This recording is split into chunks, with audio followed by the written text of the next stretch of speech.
Hello, friends, and welcome once again to another single-serving tabletop adventure from Queen's Court Games, but this time it's spooky.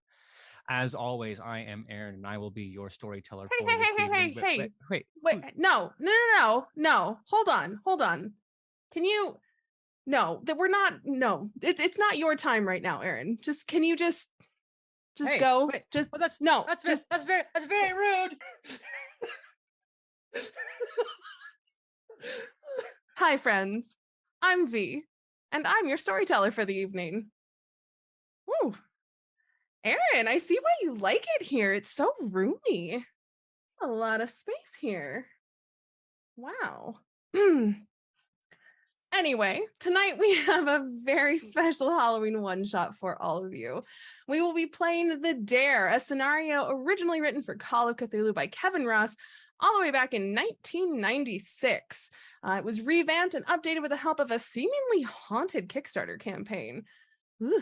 But it's available now, and that's the important thing. So if you go ahead and type !scenario in chat, or take a look in the show notes if you're catching up on YouTube or listening as a podcast, you can grab the link to check it out for yourselves. Now, there is a small little change. We're not actually running it in Call of Cthulhu. We're actually going to do it in Kids on Bikes. So, you look so shocked. You knew this. You got the gall. You knew this.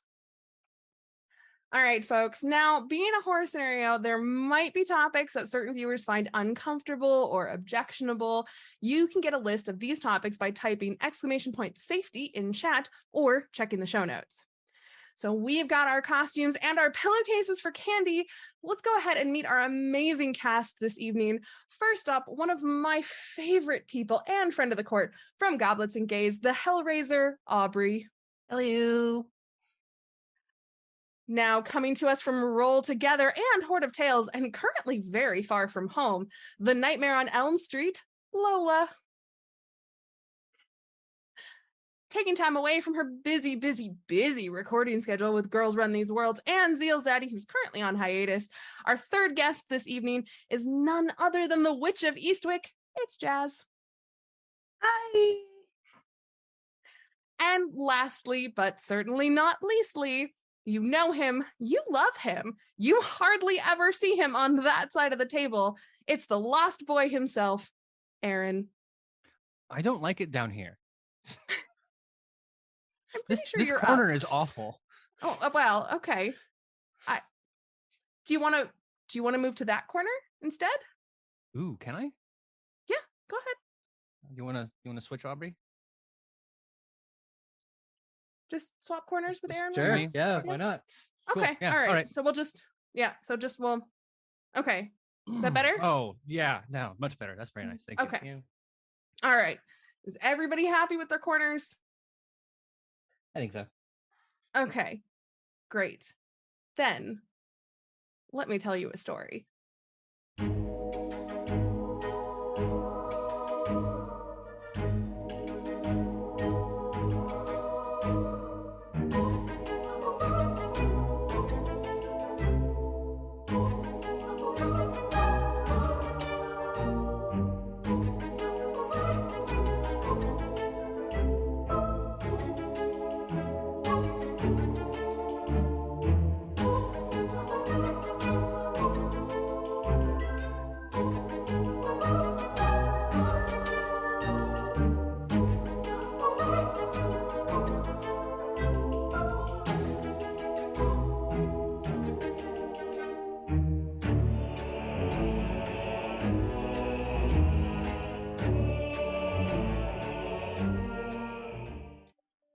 Our story this evening takes place in the town of Pot Iron, Kansas, population 1,241.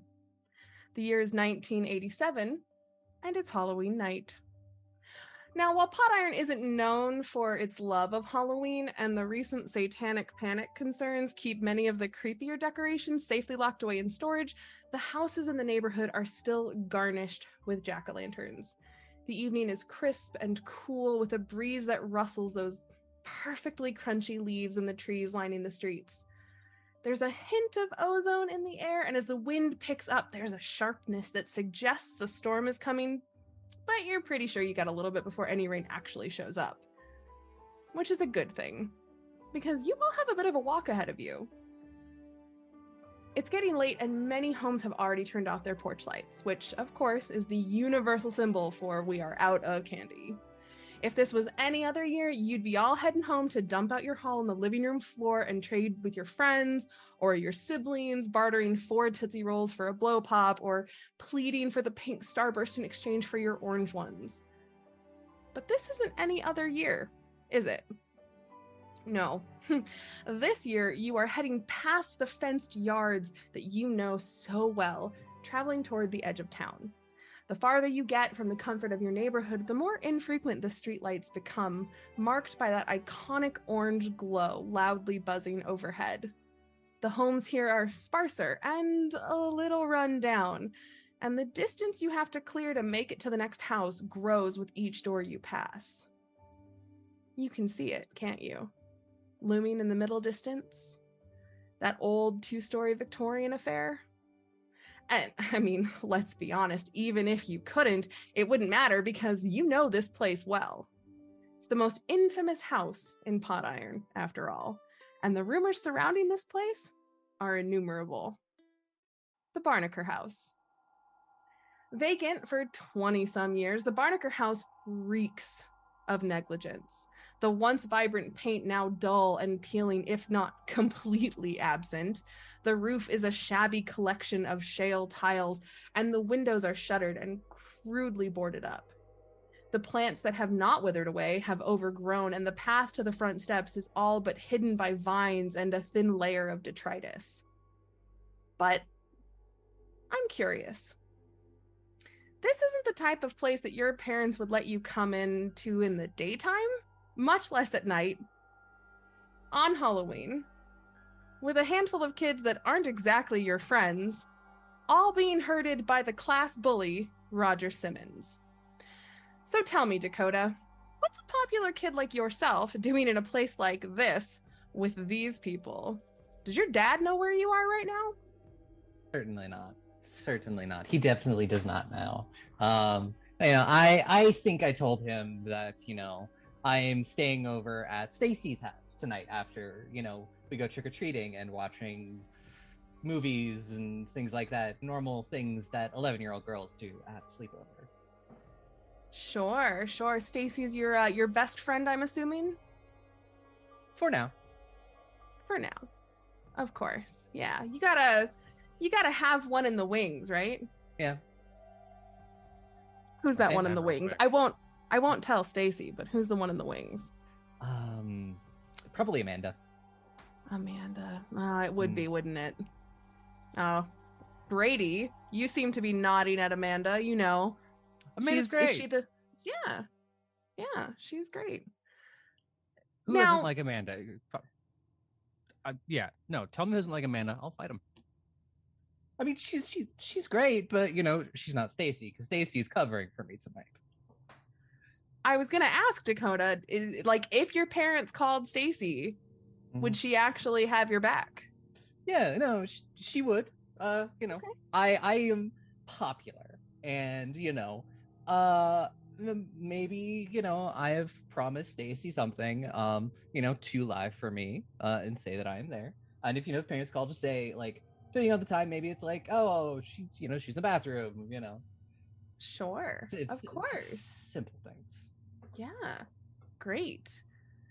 Well, Brady, I know that you're not exactly friends with Dakota, but you kind of run in the same circles. And I know that you're not exactly friends with Roger, even though he does seem to treat you a little bit better than he treats everybody else. How did he convince you to come tonight? Roger didn't. We get along in the sense that he's usually busier with other people, making their lives miserable. And I get a pass because, I'm Brady Wells, jock of the hour. Unfortunately, as good as I am with this, Ace is a lot better and less likely to realize that these aren't for people. So that's And who's Ace? Roger's older brother. Yeah. Oh, sure. He's like 16 and he smokes and he stays out too late and he could hurt me. So here I am. Ugh, older siblings. You hate to see it. It's unfair, really. But I mean, with any luck, Roger will be too busy picking on the loner weirdo or the brilliant mathlete tonight to actually pay you any mind, right? That's how it usually works. Yeah. Mm-hmm. It's good to be Brady Wells. It's good to be Brady Wells. Hashtag it's good to be Brady Wells. Well, speaking of our loner weirdo, Shaun, you're new in town. Surely you don't have a Stacy to sleep over at their house, and I'm sure that Roger has threatened you with some sort of beating if you don't show up. So how did you end up here? And how is your parent okay with it? Well, I mean, my dad kind of always works late anyway, and he's kind of forgetful otherwise, so I guess tomorrow I'll just tell him that I made a friend and I was hanging out with them. He may not even notice that I wasn't there. Great. Yeah. I love that for you. But hey, like, it could be fun. Like, can prove that, like, ghosts and vampires and stuff, they're all real, and that could be fun. It's like a research project, maybe. Oh, so you're here because you think that all of the rumors that you've heard about the Barnaker house are true. Yeah, like, that the walls, like I heard that they shake, like it's like the house is breathing, which is kind of cool. You think that doesn't scare you at all? I mean, maybe, but like, I don't know if it really happens, but like, it's cool, I guess. All right. Well, I mean, it's Halloween night. They say the veil is thinnest on this night. So if there are ghosts and supernatural creatures in this world, in this house that is rumored to be haunted, surely tonight will be the night that you experience all of that, right? Yeah. Cassidy, you're sitting there shaking your head. Do you not believe in any of this? Of course not. It's just dumb stories to scare kids. I'm sorry, Cassidy, are you not a kid? Yeah, but I'm not like a baby, obviously. Sure. And only babies are scared of ghost stories. Yeah, because ghosts aren't real. Sure. Of course. Obviously. Mm-hmm. So, why are you here then? Well, Roger's not necessarily the nicest person. Obviously, I'm not necessarily the most popular kid in school. So, when he wants a target, I'm pretty close to it. So he threatened to beat me up, but it's okay because he thinks that he's gonna get a good laugh out of scaring me. I don't scare easily. Great. You know what? I love this energy for you. I think it's great. And if anybody can bring Roger down a peg in this regard, I think it might be you, Cassidy. I mean, don't tell anybody else I said that, because obviously I want you all to like have a shot at it, but like secretly I think it's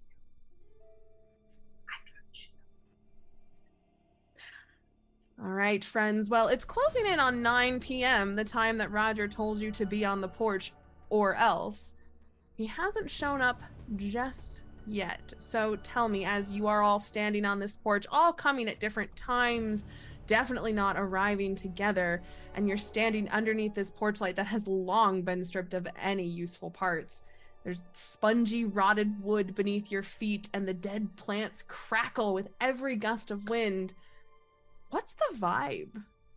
Are you all just standing around ignoring each other? Are you trying to calm each other down? Are you just impatiently waiting for Roger? Are you trying to get in ahead of him?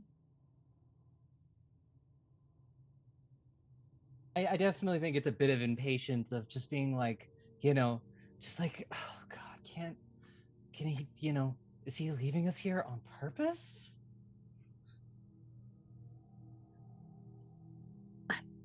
Doesn't he even have the guts to show up to his own prank? Wow. I think Shaun is kind of like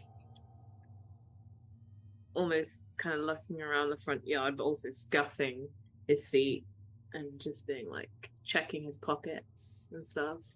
Like that he's got enough snacks and like a notebook. And yeah. Can I have a flashlight? Do I have a flashlight? You know what? I mean, it's Halloween night. It's getting dark pretty early. I think it's safe to say that all of you, should you desire to have a flashlight, definitely have a flashlight. I would definitely like a flashlight. I've also got a checking bat. my batteries. Someone's prepared. Yep. You just brought that? The bat? Yeah. Yeah, because I'm Cal Ripken Jr. That's my costume. Oh, that's so cool. I don't know who that is. I, as Aaron, don't actually know enough about him to spout off in real, but Brady would definitely start immediately launching into all the stats year by year, filling your head with all the kinds of things you do not want to know about baseball. I totally want to know it. I mean, yeah, because like you're good with numbers, right? Okay, so he had like a really big number that makes sense in context for RBIs and hit an appropriate number of home runs over like his 2 seasons and stuff. And like he's not as good as other people at stealing bases, but like when it comes to his slugging percentage, which is a word that I read on the internet like 4 minutes ago, yeah, man, he was really, really good. Did that make sense to anyone else? Understood percentage. Yeah, you see, so like there are 4 bases, right? Like you have like the first, second, third, and home, right? So slugging percentage, right? If you hit a single, that's 1. It counts for like 1 point, right? But if you have like a double, that's 2, and then like 3 in a home run is worth 4. So like your batting percentage is just how often you get on base, but slugging percentage tells you really a story of like how hard they hit and how often they get really past that first base. And his, I'm making it up at this point, was like way better than it had any right to be given his position and like the way that he plays. So that's what makes him one of the greatest. That's so cool. Fantastic. Anyway, where's Roger? Can I try the door? Sure, go ahead. Give it a shot. How are you expecting it to be locked or are you expecting it to be open?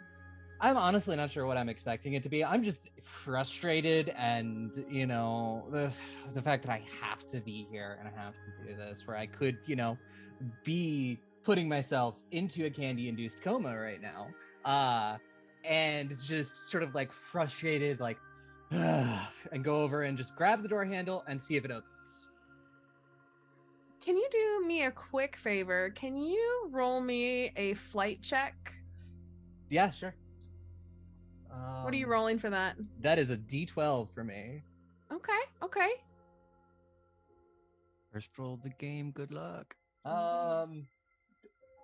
That's a 4. I have some bad news for you. As soon as you open the door, you are jumped at by Roger from inside, and he holds his arms up and goes, "Bleh!" Just right in your face. I let out a very rather girlish scream. Look at your little baby face. Oh my God, I got you. Brady, did you see her face? Oh, she was so scared. Yeah. High five. Yeah. I got you. So no, it was hilarious. Brady said so. Brady, it was hilarious. It was juvenile. Oh, we all knew you were going to be in there. Okay, Cassie. I don't think you did, but okay. It's Cassidy, not Cassie, not Cass, not Casey. Cassidy. Okay, okay. Little baby Cassidy needs me to call her Cassidy because otherwise the world is just ending. Is that it? That's it? Okay, okay, Cassidy. We'll call the little baby Cassidy. It'll be fine.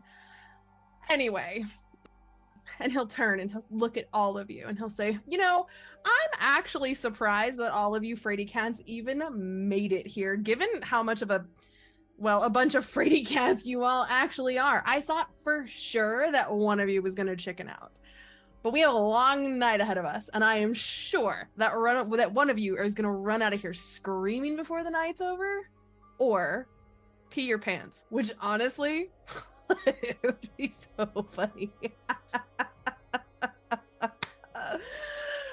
Come on in. And he'll turn and he'll just walk inside the door.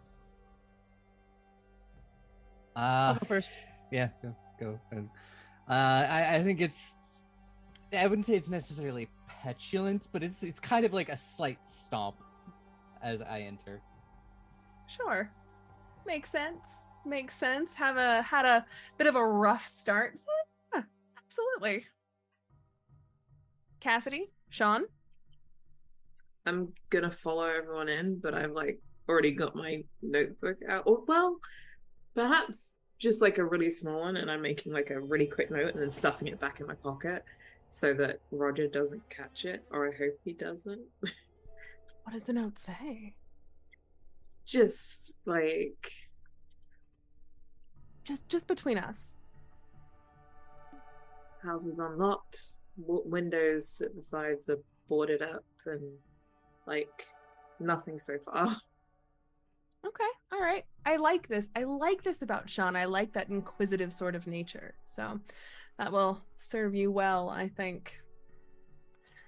So walking into the entry hall, you see kind of what you'd expect. It's a mirror of the outside of this house. I mean, if you thought the outside was worn down and dilapidated, the inside is just as worn down and dilapidated.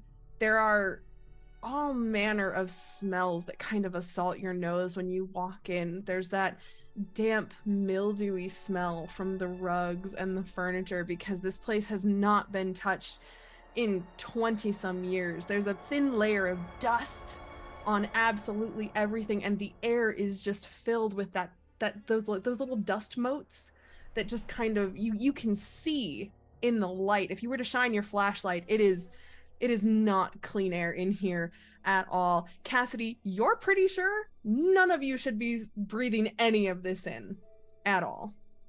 This seems incredibly hazardous. It is, made even more so by all of the candles. There are thick, streaky yellow candles just littered throughout the space, and as you look around, you'll see them pretty much everywhere that there's a flat surface. There's a table, there's candles, there's lining the stairs, there are candles. They provide enough illumination to be able to safely get through the house, but they kind of leave a sort of acrid smell in your nose. It kind of burns the back of your throat if you get too close to them. That's definitely a fire hazard. It smells like my mom in the bathroom, but also my grandma's basement in here. Just wrinkled my nose. It's nice and gross. And there's another smell. It's a little hard to place. Does anybody have a pet by any chance? I have a cat. A cat? Anybody have anything smaller? No, we moved too much. No, that's fair. Well, then you might not be able to place this particular scent. But Cassidy, having a cat, you would know, unfortunately, cats do have accidents. They do like to spray. So you do kind of get that ammonia scented urine, but it's not cat urine. You can't quite place it though. Oh, now it smells like upstairs in Grandma's house. Mm-hmm. Your grandma's house sounds like a trip, Brady. She's just old. I mean, old people smell is kind of mildewy and kind of couldn't make it to the bathroom in time. Look, I mean, we gotta be nice to her because she's old. That's what Mom says. You know what? valid. As you all make your way and kind of pile into this entry room and are just taking this entire space in, you can hear the storm beginning to roll in outside. There's that rumble of thunder, that low level rumble from far off, and the wind is picking up just a little bit more. And Roger shuts the door and turns and says, well, I guess it's good that we're starting now and not a little bit later, because God, I wouldn't know what was pee and what was rain at that point. And he'll turn back to the door with this giant key and he'll lock the door. And it locks in that old Victorian set with like a nice thud, and it kind of like echoes through the house because there's not a ton here. There is some furniture, but like it's not full like you'd expect. So there is a nice echo. And as the door lock clicks into place, there's kind of a groan from the house. It kind of like shrieks and cries almost. Like most old houses creak, right? Welcoming and friendly old houses creak, but this house is not welcoming and it is not friendly. So every movement of the walls feels like a cry. It's really unsettling. But that's okay, because it's not thundering yet really hard, and there isn't any lightning, so we're okay for now. Hopefully the house will make it through the storm just fine. I'm sure it's fine. It's fine. Roger, how did you get a key? Roger turns and looks at you. It's a skeleton key. Don't worry about it. Okay. God. Okay. All right. So, here's the plan. You big babies have to stay here the entire night, or you can get out early if you find the other key, and he'll hold up the key. It looks exactly like this one. Memorize it. But if you can find the other key that I have hidden somewhere in this house, you can get out early. So stay the whole night, explore the house, find the key, and get out early. It's up to you. But that's the only way that you're getting out of this house before sunrise. That's Any it. questions? That's it. Yeah. I mean, look. I'm just here to bring you to the most haunted house in all of Pot Iron, because I don't think that you babies can handle it. And if you can handle it and prove me wrong, then la-di-da. But I don't think I'm gonna be proven wrong. So I'm just here to have a good time and make sure that you guys don't fall asleep before the night's over. Fine. I say, just, like got my arms crossed over my chest, kind of like hunched a little bit, just like looking around, just being like, this place is so unsanitary. It's so dirty. Oh, what's wrong, Dakota? Are you afraid of a little dirt? You don't like to get your hands dirty? And he'll like run his hands over like the banister and just get them covered in dust, and then like just rub them all over like your sleeves and your arms. You don't like getting dirty, like, Dakota? No. We're in this house, so gonna stay here all night. Fine. Yeah. Okay. What do we do then? We just look for the key? I mean, unless you just want to sit here and look at my pretty face all night. Yeah, I would suggest you look for the key. I'd rather barf. I literally start looking for the key. Don't even let him finish his sentence. I'm just turn on a heel and start like checking couches and stuff. Well, oh, go ahead. I was like, I think I will also like kind of look for the key, but like I'm not touching anything. Sure. But it's like, walk over to a bookshelf, like look, just like see if it's up there, is there anything that looks suspicious? Roger's going to take a look as you kind of start looking through all the things in the hallway, and do you really think I would make it that easy, Dakota? I mean, I'm not exactly sure how many brain cells you have, so who knows? Wow. Okay. All right. Whatever. And he'll just, I mean, he won't say anything because he doesn't have a good retort to that. Because here's the thing, Roger doesn't actually know how many brain cells you should have. But he knows enough to know that he shouldn't lowball it. Because that would be worse. So he's just not gonna say anything at this point. So I've got 7, like most people, That- obviously. like most people, obviously. So taking a go ahead. So from we walk into the entryway, and Mhm. does it go into like a living room, or is it like a hallway and then rooms on the sides? Yeah, so I was just about to explain. So the entry hall, you're greeted with the staircase that goes upstairs. But then there are rooms that kind of come off on this front side. If you look to the left, you're looking at the parlor, and if you look to the right, you're looking at what you assume used to be a dining room because there's a large table in it. And then there are obviously rooms a little bit further back, but from here you can't really tell what those rooms are. But you do see that like there is light coming out of those rooms down at the end of the hallway, so you can get to any of the rooms from this entry hall. Okay. I did go ahead and post that map in Discord, and we'll get it up for Twitch right now, so you can see what we're working with. So then, I guess if Dakota and the others are kind of like looking around for bookcases, that would probably be the family room towards the parlor.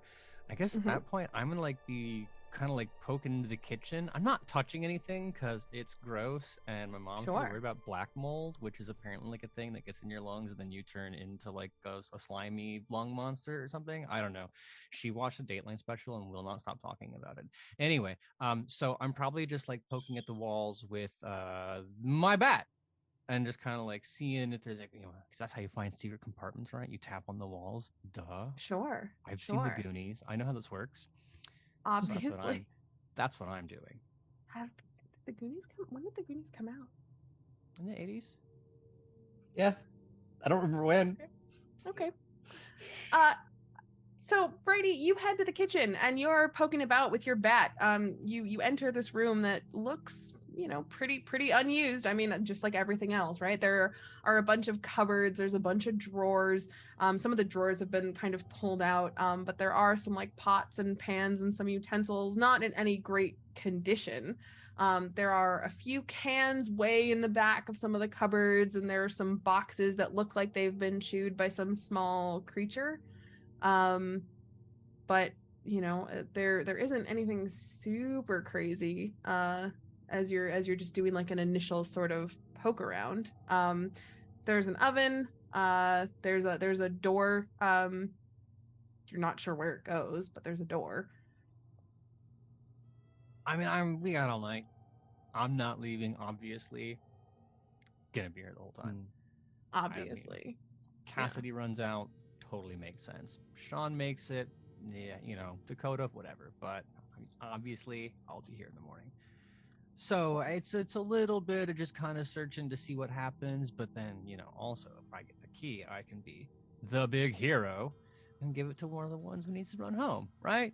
So, yeah, I'm searching, but I'm not like super searching. Sure. Is there any specific place you want to take a look? Anything you're looking for aside from a key? Is there a fridge? There is a fridge. I'm gonna open the fridge. Ooh, can you go ahead and just make like a grit check for me? I can do that. I'm rolling a d10. My cat's trying to help me roll. Oh, also, mechanics question. I failed, so I get an adversity token, right? Yes, I'm keeping track of those. Yeah. Cool. Yeah. I wanted to Yep, make yep, sure yep. I knew that correctly. That's a 7 from me. Oh my gosh. Okay, you're fine. Anybody else in the room may be less fine because as you open this fridge, you're kind of met with this horrid stench of something that has been left in a fridge that has been turned off and not properly aired out in way too long. It's not black mold, but I mean, It's kind of black. It's not black mold, but like it's kind of black. It's very fuzzy. I wouldn't touch it. But it's just all over the back top corner, and then in the bottom there's this pool of stagnant fetid water that's just kind of it has just utterly destroyed any of like the packaging from whatever was on the bottom there, and it is just dissolved into a pile of mush. Shut the close that. I wouldn't open the freezer. I'm just saying. Oh, no, not after that. All right. Is there anything disgusting in the oven? I guess it depends on your definition of disgusting. How about like fetid slime water in the bottom of the oven? Let's start there. No, there is no fetid slime water in the oven. Congratulations. Yeah! Small victory. There are small victories. There are, however, some charred bones in the bottom, which I mean, I guess makes sense if you were cooking in it, right? But like, how small are we talking bone-wise? Give me a brains roll. I think it's the wrong person for that roll. Yep, those are bones. I got a 1. Great. Someone put a baby in here. Oh my god. That's the only small thing I can think of is a human baby. I mean, all that you can tell is that yes, they are in fact bones. But like you've eaten a lot of chicken, and you're pretty sure these aren't chicken bones. I'm gonna yell out from the kitchen. Mm-hmm. Hey, Cassidy. Yeah. Can you name things that are small for me? Just like list them. Yeah, I guess. Like animals. Oh, like animals? Yeah. Well, there's a shrew. There's a rabbit. There's a mouse. These are mostly just rodents. And as Cassidy's doing that, I'm trying to like picture my head. Okay, like a rabbit about this big, and kind of holding it up to the thing, trying to see if that makes sense. Like shrew. What was the other one? Yeah, no. Mouse. Not that small. Definitely not as small as a mouse. As you're kind of doing this against the bones, and you're like, oh no, not again. I am a good distance. I am not getting no. Sure. Okay. Great. Yeah. No. As you're kind of doing this, I mean, the bones are like that long. Which feels long, but like not. I don't like. But like they're bigger than a chicken, but like not like a steak. So it's like a weird size because like it's small, but it's not that small. Hey, Cassidy. Yes. Follow-up question. I'm gonna poke my head around the corner of the into the kitchen. I'm still staring to follow because I'm curious because things are going on, and I also don't like to be left alone. I don't want to be left alone with Roger. I'm still staring into the oven, so I don't even know they're there. So like I'll turn to like yell, but not recognize that they're. Yeah. So do rats have hey, do rats have like bones in their tails? Yeah, totally. I knew that. Oh, okay. Yeah, I was just curious, and then I'm gonna shut the oven before they can look inside. Why are you asking about animals? Did you find the key? No. I guess you wouldn't. You would be saying you found the key. Yeah, I would ask questions like, "What's the Spanish word for key?" I don't know Spanish, but I'm learning it. Bueno. Oh, cool! You know Spanish? Sí. That's so cool. Just like the dumbest man. As you're standing in the kitchen and you're having this conversation, there's a nice sudden gust of wind that does kind of shake the house a little bit, and you hear the shutters kind of clacking against the back window. And Roger just kind of like comes in and he'll clap you on the back and he'll say, "Ooh, I think this storm's gonna be good." Who's he clapping on the back? Cassidy. Okay. Because he knows that she's a little jumpy. Don't touch. Oh, okay. All right. Sorry. It's fine. It's just a little wind. We're fine. Okay, all right. Wind is natural. Yeah, absolutely. Definitely no supernatural craziness going on in here. Am I right, Shaun? I mean, it seems pretty normal.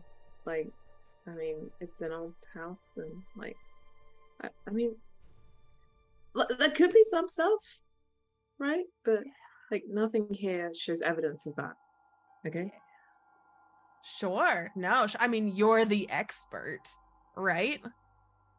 You would know. I mean, yeah. Like, I've done a lot of reading. Okay. Absolutely, yeah. And Roger just kind of keeps nodding. Just like, this is so much fun. I'm having so much fun. Are you babies scared yet? Just gonna go check out a different Oh, room. annoying. Just a house. So, Shaun, you're going to go check out another room. Which room do you want to check out? I mean, so instead of going into the rooms like next door to the front, we've just kind of gone right to the back of the house. So I think I'm gonna go like opposite and go to the family room. The family room. Sure. Now, the family room obviously is what this is. It's you have a nice old couch. It's tattered. There's stuffing kind of coming out of all of the different places, springs kind of coming out. It's clear that people have definitely been in here and messing with the space. You are not the first people to come in here, but it's to be expected when you leave a house vacant for 20 years or so. But in addition to this couch, there is a set of shelves, and there's a whole bunch of miniatures left on the shelves of all different animals, like cats, foxes, birds, deer. They're made of glass, they're made of ceramic, some of them are painted, some of them have really intricately sculpted details. And then on the highest shelf, there's a stuffed cat. It's like a large, mangy looking cat with like slate gray fur. And like if the light shines on it just right, like it kind of glistens. So you think that there's probably some really neat fur that they use to make this thing. But in addition, as you're kind of going through the space, you'll notice that in addition to the animal figurines, there's a bunch of broken figurines on the ground too. And then it looks like there's a picture frame that's fallen on the ground as well. So I'm gonna like take out my notebook again and be like, possible poltergeist activity, or just other kids. Don't know. Question mark, big question mark against it. And then I'm gonna kind of go closer to like the miniatures and take a look, and then maybe like look up at the cat, and I might reach out and try and touch. Like, it's like, what is it made of? Is it, yeah. You're gonna reach out to try and touch the cat. You're gonna touch the cat. Can you go ahead and make a flight check for me? Sure. Can I enter the room at this point? Sure, if you like. Yeah. So as you enter, you see Shaun reaching up to try and pet this stuffed cat. That is a 1, but +1, so 2. 2? Okay. Fantastic. Love this for you. You may like it just a little bit less because as you reach up, you see this flash of yellow in this creature's eyes as it starts to turn its head, and then it pulls out these jagged claws and swipes at your hand before running off, jumping from the shelves and running into the next room.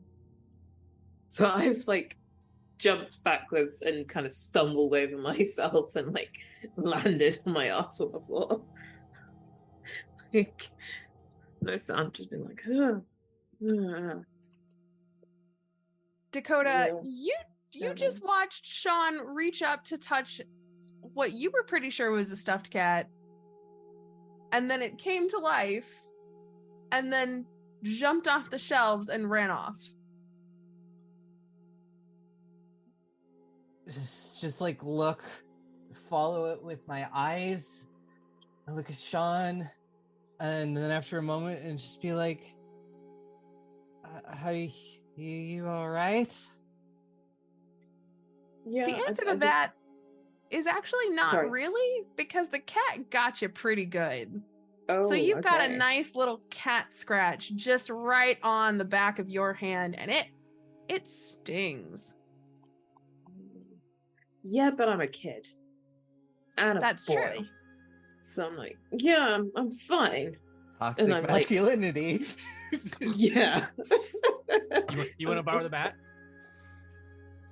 What's a bat gonna do for my hands? Oh no, just holding it makes it feel, you know.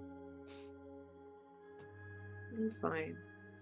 It's just like wrapping his hand in his top and like trying to stop it from bleeding. It's dropped the notebook and pen. And it's just like, oh. Dakota, you see Trying to him cry. wrapping his hand. He's very obviously trying to hide something for you. Are you going to press the issue, or are you going to let it go? And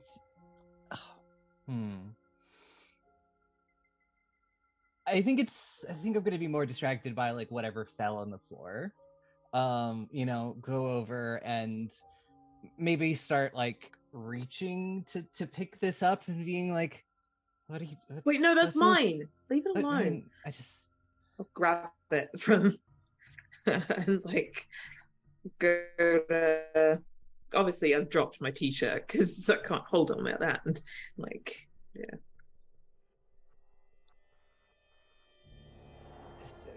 I mean, yeah, I was just picking it up for you. Just trying to be nice. We're all stuck here together, so we might as well, Don't not need to be nice. not like.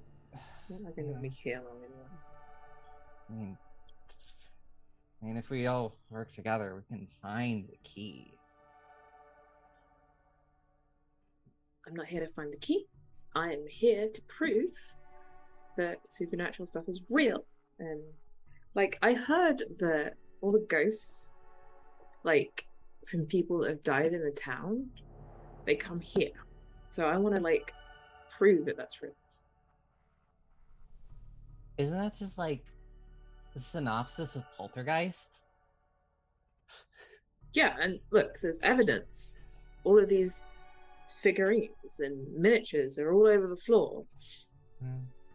I mean, we did just see the cat, and like, I have a cat, and he can be mean and knock things off counters. Fine. Makes another note, but like winces as they're doing it.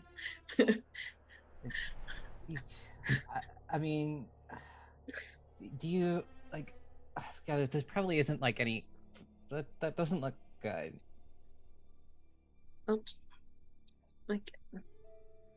I'll wash it, I guess. Like, I'm not sure I would so I'm trust gonna get an any infection water from this water. coming out of any of the taps here. Like, what do or you like, want me to do then? Like, is there like a bathroom? Maybe there's like some bandages or something we can at least wrap it up with. well, I 'Cause, can't see like- any down here. Like, maybe there's something upstairs. Yeah, my older brother got, he got, like, he's a boy and he does stupid things, and he hurt his hand really bad, one time because he didn't like clean it out after it got all messed up. I think you're just trying to scare me. It's not gonna work. Honestly, I don't like scary things at all. Like I said, my brother made me watch Poltergeist. I was pretty much watching it from behind my hands the whole time. Okay. I'm gonna go look for that bathroom. I will. I will also help you with that. You don't need to help me. Like, hang out with your friends. We're not friends.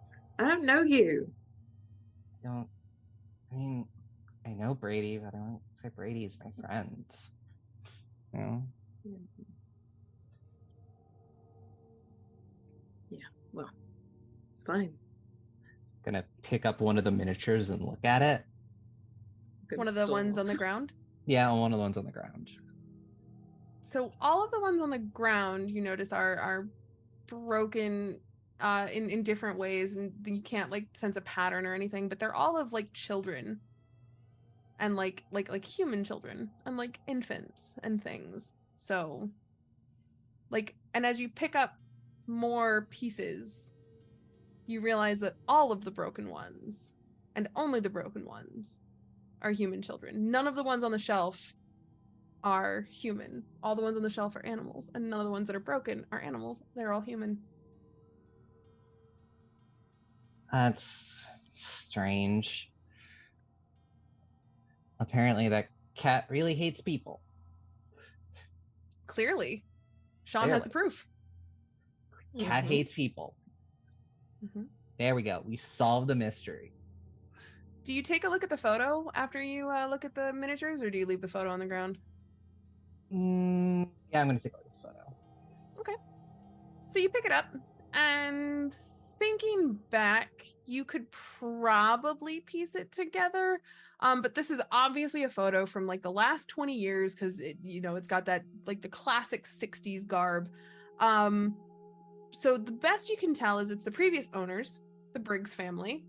The glass in the picture frame is absolutely shattered. The picture itself is warped from age. It's obviously it's old film paper. But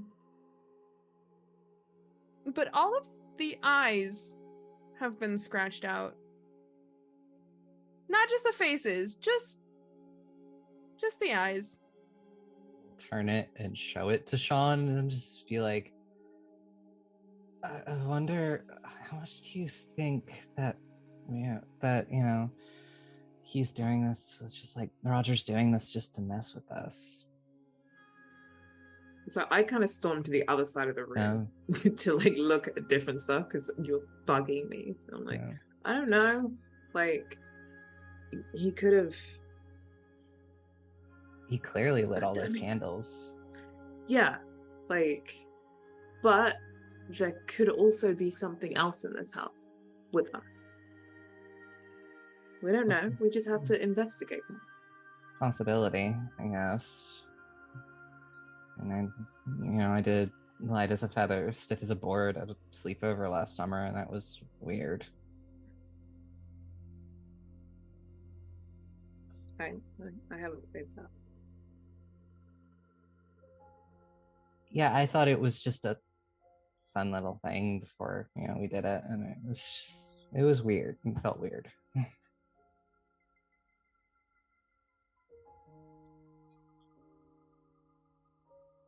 So as this conversation kind of not continues, because this conversation, to have a conversation continue, you kind of have to have a conversation start.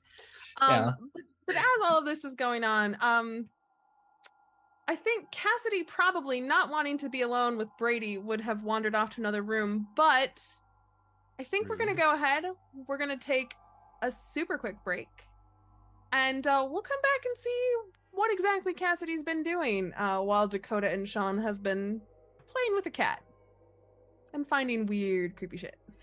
So sit right there, get some snacks, hydrate, all that good stuff. We'll be back in 5. Welcome back, friends. Hope you've got your candy, your snacks, your lovely, lovely water. We are all ready. We have had some candy ourselves, a little bit of liquid courage in the form of sugary drinks, I'm sure, and are ready to get back into it. So just before the break, Dakota and Shaun had a really weird encounter with a definitely not stuffed cat and found some really weird, creepy things, possibly proof and evidence of poltergeist-like activity, which is right up Shaun's alley. Dakota's not so sure. But there is one thing I'm sure of, and that's that we left Cassidy and Brady alone in the kitchen, And I don't know if that still is the case. So Cassidy, while Dakota and Shaun are taking a look at the living room or the family room, what are you doing? I left. I can't be alone with Brady. For no reason in particular. Just because. So I went to the parlor. Do you tell Brady that you're leaving, or do you just No, I just leave? go. I just go. So Brady is still talking aloud, like narrating an experience, maybe talking about baseball, and does not realize that you're gone until like 10 or 15 seconds, sentences after.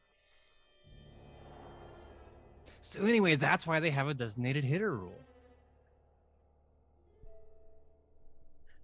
So Cassidy, you hear him talking as you're wandering off. You're heading to The parlor. the parlor. Fantastic. So you're going to be in the room next to Shaun and Dakota. We can say that you will see the cat move from this room, but as of yet, the cat has not jumped off of the shelf. So this is all kind of happening at roughly the same time. So when you enter the parlor, you're coming in from the entryway. I don't assume that you're going through the family room, right? You're going down the entryway and then in from the other side. No, yeah. I'm Okay. definitely I came out of the kitchen and then made a beeline for what is the furthest room from the kitchen. Did you do like the really fast like power walk? Because you're just like, I just need to get away as fast as possible. Mhm. Okay, cool. I understand this walk. Yeah. Thank you.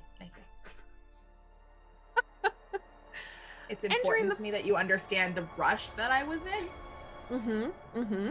Oh, I do. And I mean, and between you and me, guys, I know why she's rushing. Brady doesn't, but if you have an idea why she's rushing away, go ahead and chat. Give your guesses. Tell in me chat. in chat, because I'm. Yeah, Aaron's got no idea. Sorry, Brady has no idea. No clue. Oblivious. So go ahead, chat. Why don't you school Brady on what's happening right now?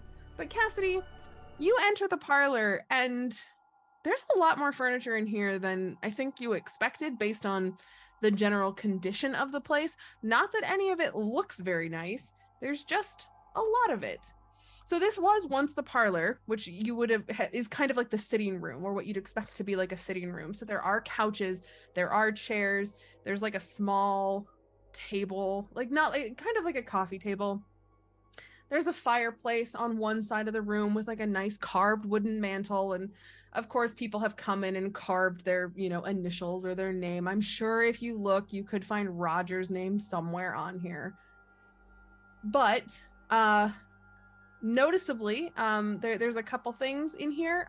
The first being on top of that mantle there's like an old backpack, and then there are just kind of some broken paintings around the room, but other than that it's a pretty boring room. I will look in the backpack. If Great. not the key, then there might be something interesting and useful in there.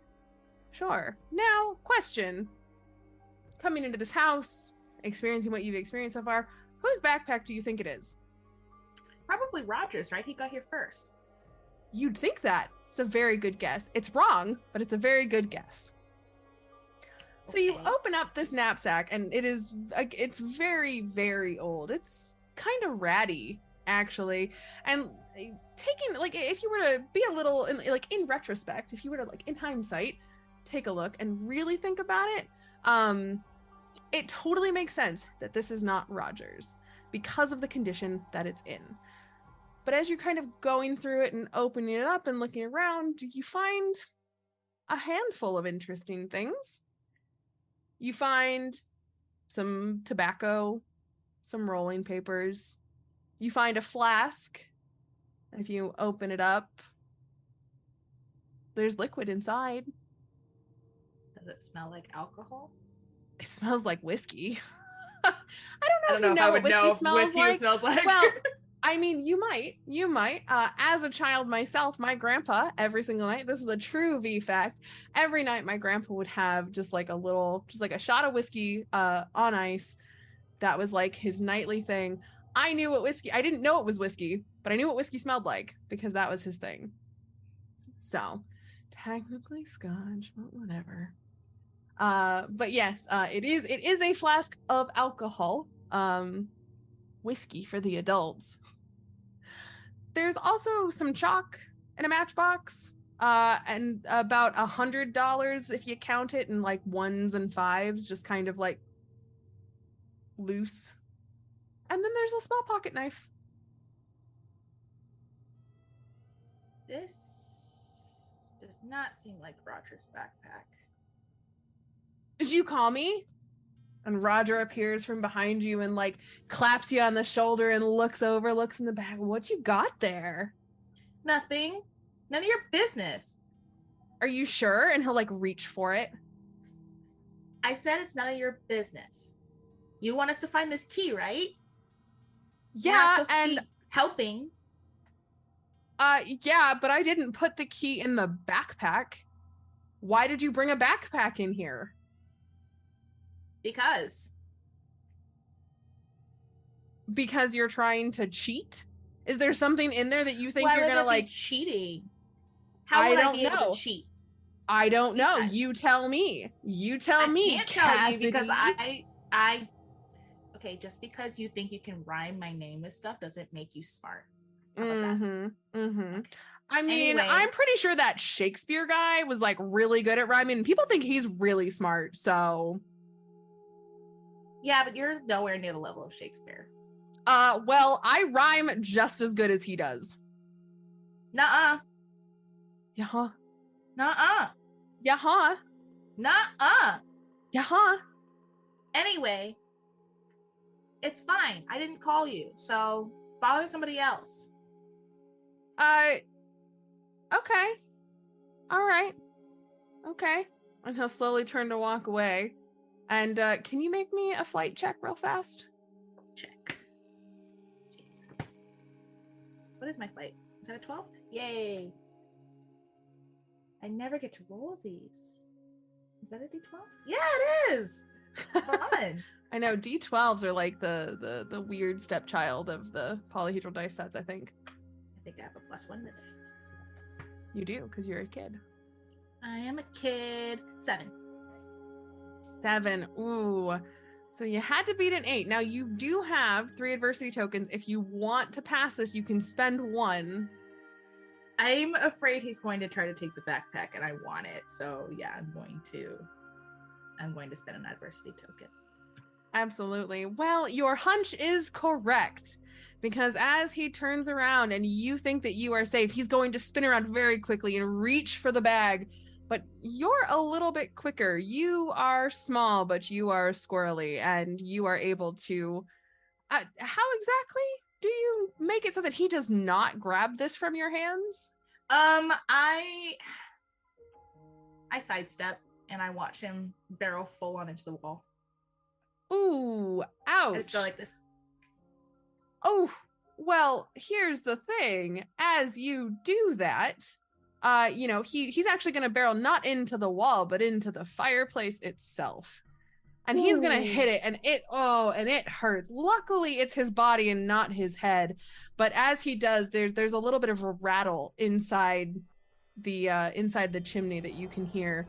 And he'll stand up, and he's a little dazed. And... Oh, you're kind of clumsy, huh? I didn't know this about you. Okay, all right. Okay, you know what? I don't even want that stupid backpack, okay? You take your little backpack and you're gonna need it for later, I'm sure. And fine. he's gonna just kind of like rub his shoulder a little bit, and he's just I'm fine. Just I'm gonna see what Brady's doing. Brady's way more fun to hang out with. And he's gonna leave the parlor. I'm gonna shrug the backpack on. Okay. It's useful. Great. So now you have that backpack and you have everything that's in it, whether or not you tell anybody else about it. It's right around this time that you see a gray cat bolt out of the... it's just out of the corner of your... Actually, we can do a roll for this. Give me a grit check. Just a little one. I just want to see if you can catch it, if you can figure out what it is or not. 5. Oh, plus, nope, just 5. Ooh, yeah, absolutely. I don't know if it was because you're still like hopped up on the adrenaline. Like, is that why you're able to see this cat dart from the other room and it's not just like a blur of silver? Yeah, I mean, I'm also like observant and stuff, so. That is true. You are very observant, intuitive, one would say. Okay. Well, so that this cat darts out, you hear a little bit of noise coming from Dakota and Shaun, but no screaming, no yelling, so I'm sure everything's fine. Is there anything else you want to do in here?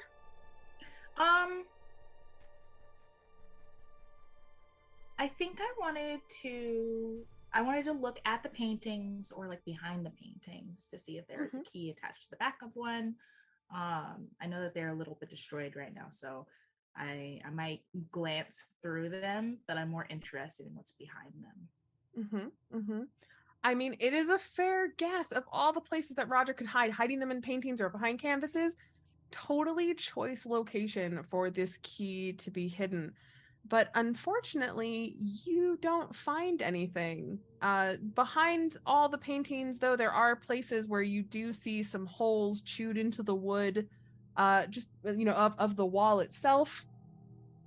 Almost as if a small critter has been enjoying little bits of wood, and if you're observant enough, you can see little teeth marks on the canvases themselves, but unfortunately no key here.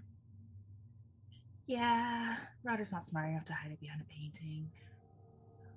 He doesn't really strike me as the art kind of guy anyway. Yeah, can't appreciate the fine arts. No, sadly. Well, if there's nothing else, I don't think so. I did hear something weird when Roger ran into the fireplace, but I don't. If nothing like fell or anything, then maybe it's not worth checking out. make me a brains check. Sure.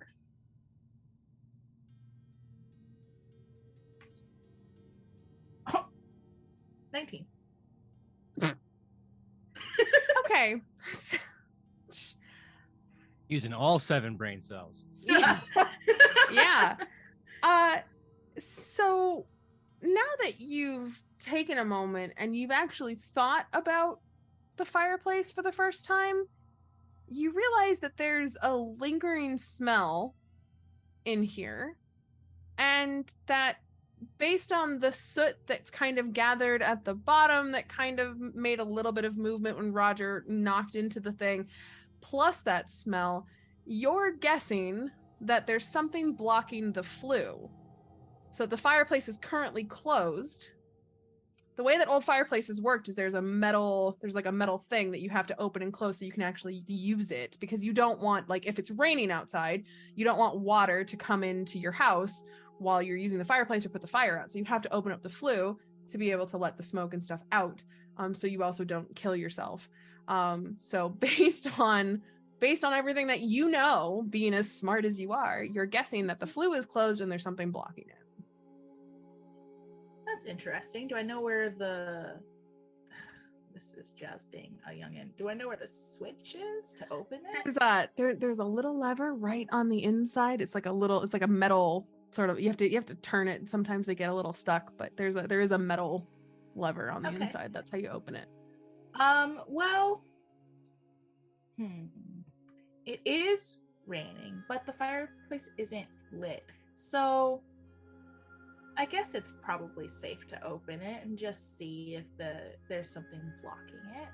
Mm-hmm. Maybe if I open it, the thing that's blocking it will fall down.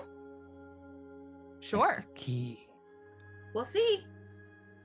It could be the key. I feel like that's really smart for Roger, but just in case he might surprise me, I'm going to go ahead and open it.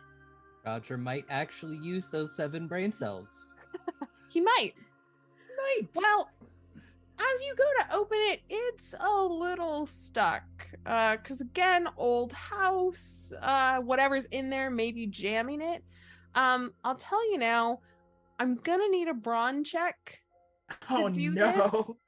So you might want to call for some help if you want to open it. 1 second. I'm looking something up. I mean, we all know who's the strongest one here. I'm Shaun. Hey, I'm not too bad. Is it okay? So is it like rusted? Is it stuck? Yeah, it's just like it's very likely that it just whatever is up there could be like blocking something, and it may just need a little bit of extra oomph to get closed. It's not like supernaturally shut. It's not locked. It's just a little old and just needs a little extra oomph.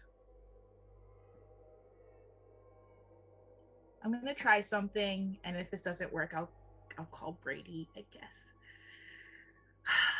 I'm gonna reach into my pocket and I'm gonna pull out a little thing of Vaseline.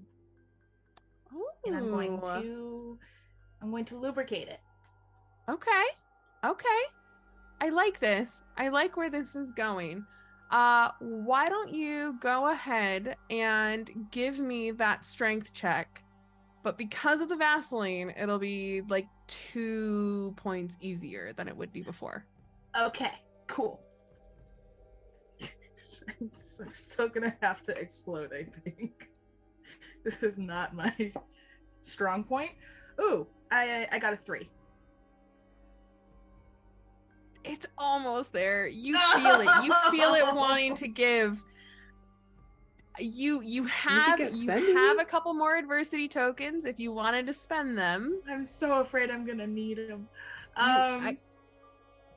But I mean, I'll tell you, you only need 1 adversity token spend to get this open.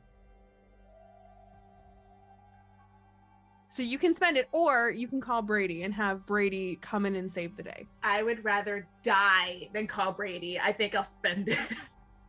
Great. It's kind of what I expected you to say. All right, I have 1 left. Oh man. I mean, for now, every time you fail a roll, you get another one, so it's okay. There's plenty of chances, I'm sure. So you have taken your Vaseline and you have rubbed it over the places that need to be rubbed, and you're working at this, and you feel it give, and you give it all you got because you have that thought in your head where you're like, no, I can't let Brady do this. He cannot come in and save the day. I am my own person. I am Cassidy Jones, and I don't need no man. Absolutely. You're Wonder Woman right now. I'm Hell yeah. Nubia. She's also Wonder Woman. It's not the point. Anyway, continue. Can you go ahead and give me a flight check? Just real fast. I'm gonna move these because I feel like they're in the way. Ooh, 6. That is very, very good. As soon as you get it open, there is you can feel whatever has been blocking the flue start to move. Your brain tells you need to get out of the way because you don't actually know what's blocking that. You think it might be the key, but you're not sure. And it's very, very good because as you roll out of the way, the corpse of a dead raccoon falls from the flue and lands in the soot, sending a cloud of black smoke just erupting out. And you do get soot all over your body, but yes, that smell, that sweet scent of decaying animal corpse along with that soot just fills the air, fills your nostrils. I forgot one. Raccoons are also small. Raccoons are also small. Yes, they are. Yes, they are. Not the key. But hey, good news. You can now safely use the fireplace. Yay! I hope we don't have to. I hope I get out of here before it gets too cold and I have to light a fire somehow. Oh, I have matches now. Either way. Perfect. We love this. We love this for you. We love all of this for you. Maybe not the raccoon corpse. Maybe some of us love the raccoon corpse for you a little bit less. I think the house is probably pretty warm with the amount of candles that are currently lit across the area in front of it. Yeah, there are a lot of candles. That's fair. I forgot about the candles. There's a also pretty surprising warm. number of candles. It's also pretty warm because I'm so hot in it. Yeah. Brady Wells, everybody. Brady Wells. So bad. Speaking of Brady Wells, I did 50 Brady. sit-ups this morning. Before or after breakfast? Oh, before. Okay. You don't want You to don't want cramp. to do, don't want, you have the protein shake and then the raw eggs. You don't want to do steps on that. No way, no. Yeah, that's. Mm-mm. I love this for an 11-year-old. I read Men's Fitness for Kids. Duh.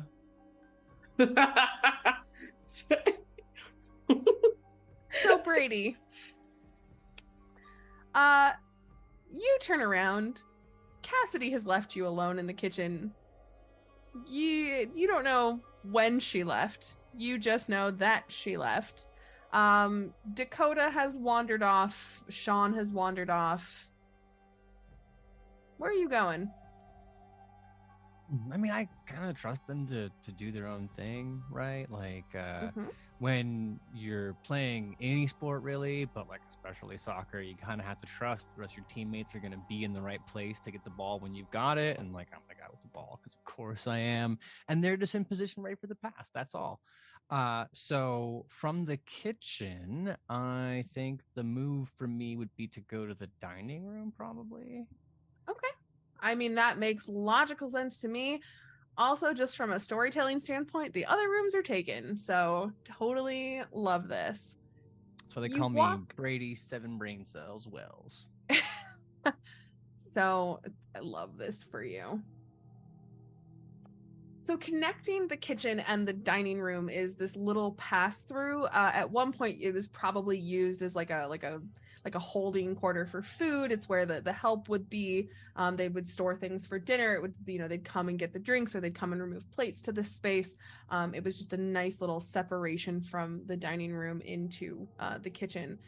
But as you walk into the dining room, I'm gonna be honest, buddy, there's not a lot here. Honestly, What? like if I had one word to describe this room, it's unremarkable. There's like a large oval table in the middle of the room. It's wood. It's been chewed because so much of this is wood and so much of it has been chewed. There are some wobbly wooden chairs around the table. And then there's like a broken mirror on the wall, but I mean, honestly, that's kind of it. So let me get this straight. Mm-hmm. Cassidy gets what is obviously like a drug dealer miscreant's backpack, Yep. and Dakota and Shaun get haunted cat, surprised cat, I don't know, and creepy figurines. Mm-hmm. And I get dining room. You picked it. Well, let's make the most of this. First question that I would have. So I think Brady is mostly bored at this kind of point. Like, not knowing that the other people are having a lot more fun than he is, he's assuming that every room is kind of this boring. And since no one screamed and been like, "Oh my god, a ghost!" or like, "Oh my god, a dead raccoon," he doesn't know, whatever. Yeah. So I think making a lazy kind of circuit around it, the broken mirror would be the first thing. Is this like a mirror like up on a wall, or is this like a mirror like the kind you? Oh, okay. Yeah. So it's actually there's a large, like super ornate frame. Honestly, in like more modern, like fancy houses, you'd probably expect like a painting of the family to be in here, but this is just a very ornate, intricate frame, and then shattered pieces of this mirror. There's some kind of in all the corners. It kind of looks like somebody, maybe with a baseball bat, came in and smashed me. the mirror at some point. I'm not saying it's you. I'm just saying somebody maybe with maybe it's not even a baseball bat. I'm just saying, You as let an the baseball bat example. really fast. You know what? It came to me. So, but there are shattered pieces just kind of all around, but there are some like larger chunks still in there. Quick question though. Did you see that?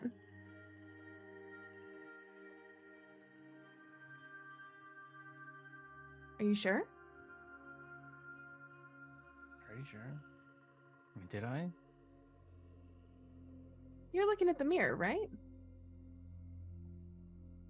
That depends. Is something bad happening if I'm looking in the mirror? Because I'm going to withhold my answer until I have some more information. Well, at first, there's kind of a, I mean, it looks like somebody's behind you. Not like directly behind you, but just like standing in the doorway leading into the entryway. Do you see that?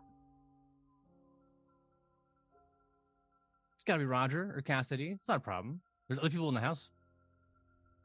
I mean, turn around and see, I guess. I don't want to look. Okay, then don't. Kind of look. I can see in the mirror, right? Yeah, I mean, you saw something kind of moving. Oh my God. Tell me what's back there. Are you turning around? Yeah, I want to see. There's nothing. Why would there be anything there? Everybody else is busy. You just said. Mm-hmm. Are you turning back? To the mirror. Yes. And I swear to God, something in that mirror, I'm gonna have words for you. Mm-hmm. Okay, so turn back to the mirror. I have a question for you. What does your grandma look like?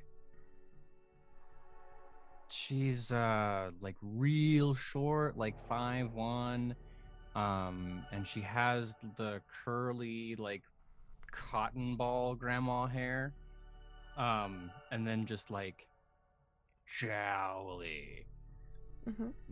like 90 years of gravity and lots of carbs. Sure.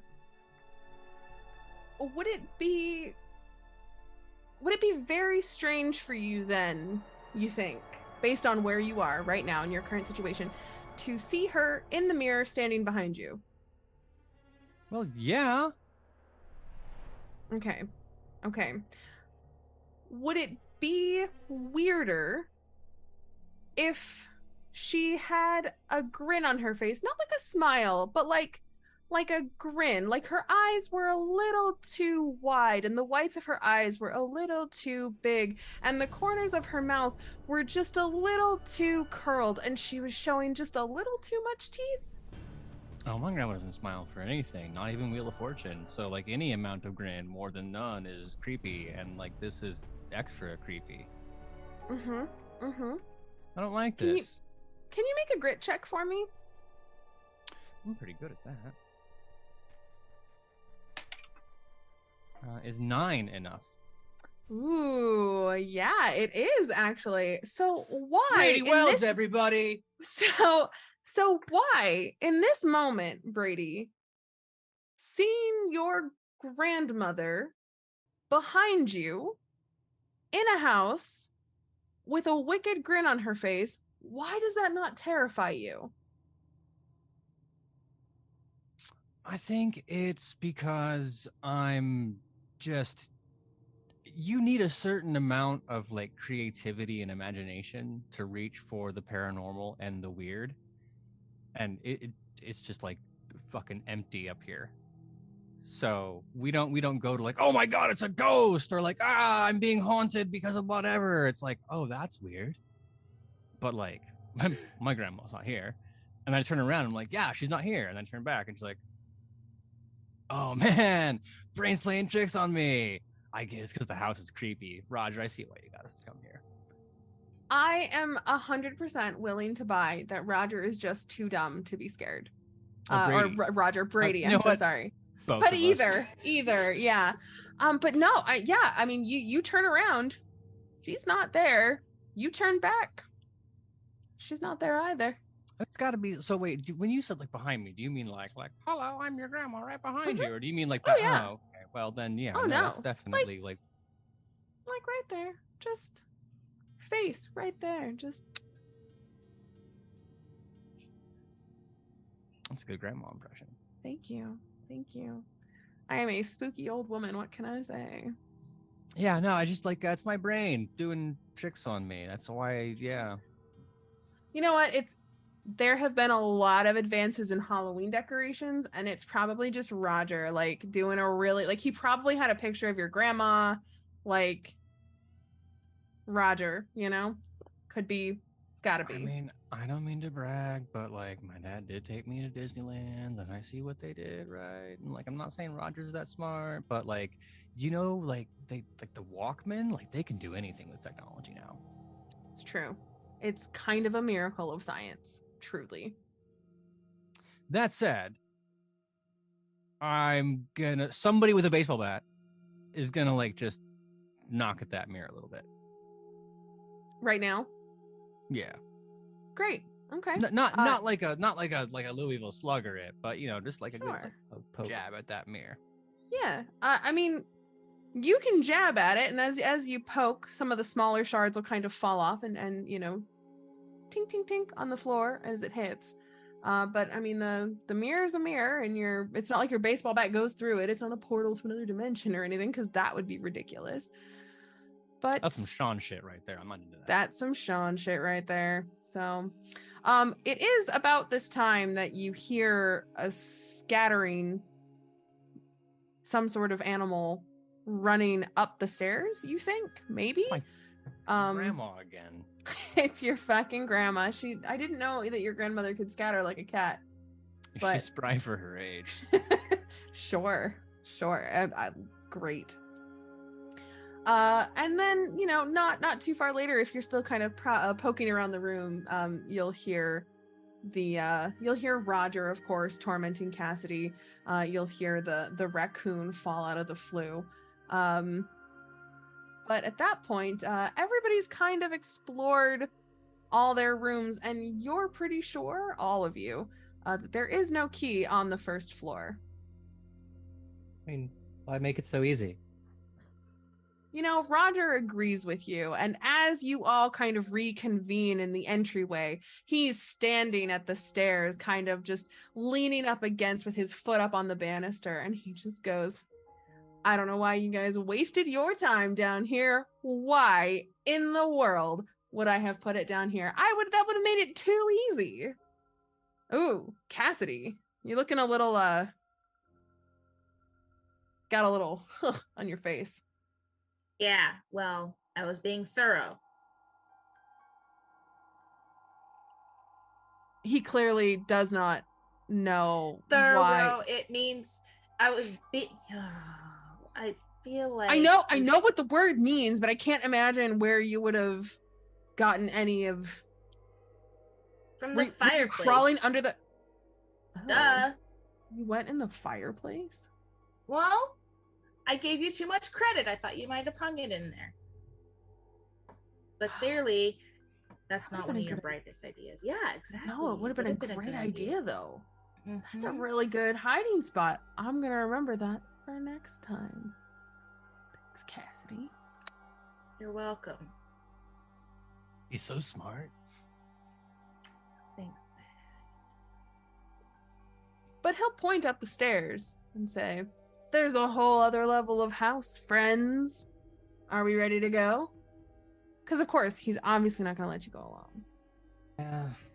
Yes. So, just for my knowledge, what's our marching order going up the stairs? Oh, terrible. Oh, I'm not first. Brady, obviously, first. Yeah, Brady is just being like, the brave man leads the way. No question. Who's behind Brady? I'll be behind Brady. Of course you I'll will. follow up Who's then. behind? Okay, Shaun, and then Dakota, you're bringing up the rear. Yep. Wonderful. And I mean, of course, So am I. actually, of course, Roger's actually behind Dakota because, he wants to make sure that everybody's going upstairs. Cannot leave any of you downstairs to miss out on all of the fun. Walking up the stairs, they're old. There used to be some sort of carpet runner going up these stairs, but it has that mildew, and you step and parts of it are squishy and other parts are not, and you don't really want to think about why some parts of it are squishy. It's probably better if you don't. But there is more of that kind of ammonia scent. You're still not sure on the animal, but if you put your mind to it, I'm sure you could figure it out because Cassidy, you're a very smart girl. But you get to the top of the stairs and you're greeted with an area that, I mean, if it's possible, looks worse than the ground floor. There are leaks in the ceiling that have allowed water to kind of get into this whole space, which has left mildew and even more rot. So there's this smell of rotting wood just kind of emanating just from like the top down, and it's kind of made the whole space heavier.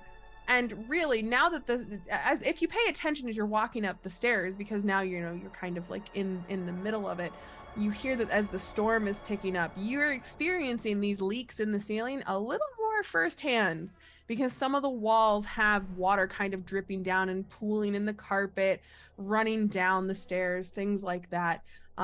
Watch where you're walking. The lower part of the outer roof definitely is not where you want to be. You're gonna get wet. It's gonna be disgusting. You might get an infection. It's probably best to stay away from all of that. But how you die of dysentery. It kind of is, yeah. And the biggest thing that you notice, aside from the wet and the mildew and the rot, is a couple more scents. We've already been assaulted by quite a lot of smells, but there are 2 more. And right now, you can't quite place where they're coming from precisely. But there's one that smells very, very much like that ammonia scent, but slightly different. So Cassidy, this is not the same animal that you've been smelling. It's clearly a different animal smell. So the other one, you're not sure. There's too much going on right at the top of these stairs. And at this point, there's a map in Discord for the players. We'll get it up on Twitch so everybody can kind of see what we're dealing with. But right now, there's a lot of rooms up here. It could be coming from anywhere. There's just too much going on, especially now that you're kind of getting that petrichor smell from outside, all that rain. It's just too much right now. But who knows? Maybe in exploring, you can find some more fun stuff. So, when you're at the top of the stairs, one thing to note, it is not on the map. So I will tell you, if you look up, you can see older homes tend to have entrances into the attic that have like a little chain pulley sort of thing. This is very clearly supposed to be one of those, or like some sort of entrance into the attic, but there is no chain. You think that you could probably open it if you were able to get up there, but you'd have to figure out a way to get up there. But that's the one thing that's missing from this map currently. But other than that, there's a whole host of bedrooms. And Roger will stand there and he'll just swing his wallet on a chain that he definitely has. And he'll ask you, okay, let's go, Frady Cats. Where to next? How old is Roger again? Who is this? Is he Irish? I mean, he's in your grade, but he's about a year older. Don't ask why. Yeah. Mhm. I want to look for like a bathroom, see if maybe there's like a first aid kit, because I'm still thinking about the fact that Shaun got the cut on his hand, so I want to help him out with that. Absolutely. Luckily for you, as soon as you get to the top of the landing, you can see that bathroom. It's just to your left. And you, as you're looking in, you see that clawfoot tub. You're used to seeing these clawfoot tubs, and you obviously a bathroom. Are you going to go in by yourself, or are you going to drag Shaun with you so you don't have to like bring stuff with you? I won't force Shaun to come with me. But I will like gesture there, and then maybe like gesture the hand or something. And if they follow me, sure. If not, I'll bring it back. I'll just sigh really heavily and be like, fine. I'll follow you to the bathroom. Wonderful. as you I'm enter the pretending like it bathroom- doesn't hurt, but it hurts. But it Okay? hurts really bad. Like really bad. Yeah. Like it's not gonna Yeah. it's probably not gonna scar. Like it's not a super deep cut, but like it's a shallow one. It's on the back of your hand. Like it stings. So you enter the bathroom. You see this clawfoot tub just on the other side, on the wall away from you. There's a medicine cabinet with a cracked mirror. Again, may or may not have been a baseball bat. Probably wasn't Brady because he hasn't been up here yet. And then there is a toilet. You're not sure it's functional. There's definitely no water in the bowl. I don't know. I mean, I guess if you really had to go, there you go. At the very least, it would stop Roger from joking about how you peed your pants. But there you have it. That's the bathroom. There obviously there's also a little sink. I'm sorry. Underneath the medicine cabinet, there's a sink. Yeah. It'd be weird to have a bathroom without a sink. But I Very didn't think weird. I had to say it, but I'm going to say it because I don't want the ads on Twitter to be like, V designs bathrooms without sinks. I gingerly will open up the medicine cabinet, see what's inside. Can you make me a flight check? Sure. Yeah. Should I That'll be do an one too? 11. Goodness gracious. I'm ready for Okay. anything. Great. Is that your 20? Is that flight what your- you roll a is flight d20 your- with, Aubrey? No, I roll a d12. Jesus. Wow. Yeah. Okay. I mean that Charm is plus my one D- doing is work. the D20. Yeah. Wow, okay. So also second question. On a scale of 1 to 10, how scared of rats are you? Just generally.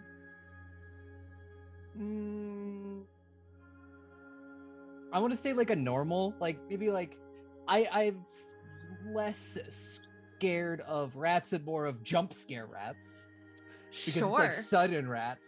Like I don't know, maybe Sure. like one of my teachers recently had like a rat in the classroom, and I kind of got used to rats in general. But it's suddenly rat. Maybe there's like a Suddenly Rats, that is the name of my next campaign. Mm. Suddenly Rats. Oops, all rats.